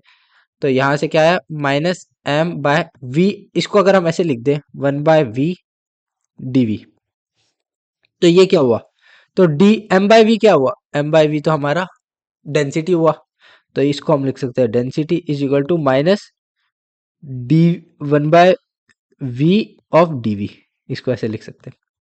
ये चीज स्टेप समझ में आ गया, फिर से बता देता हूँ।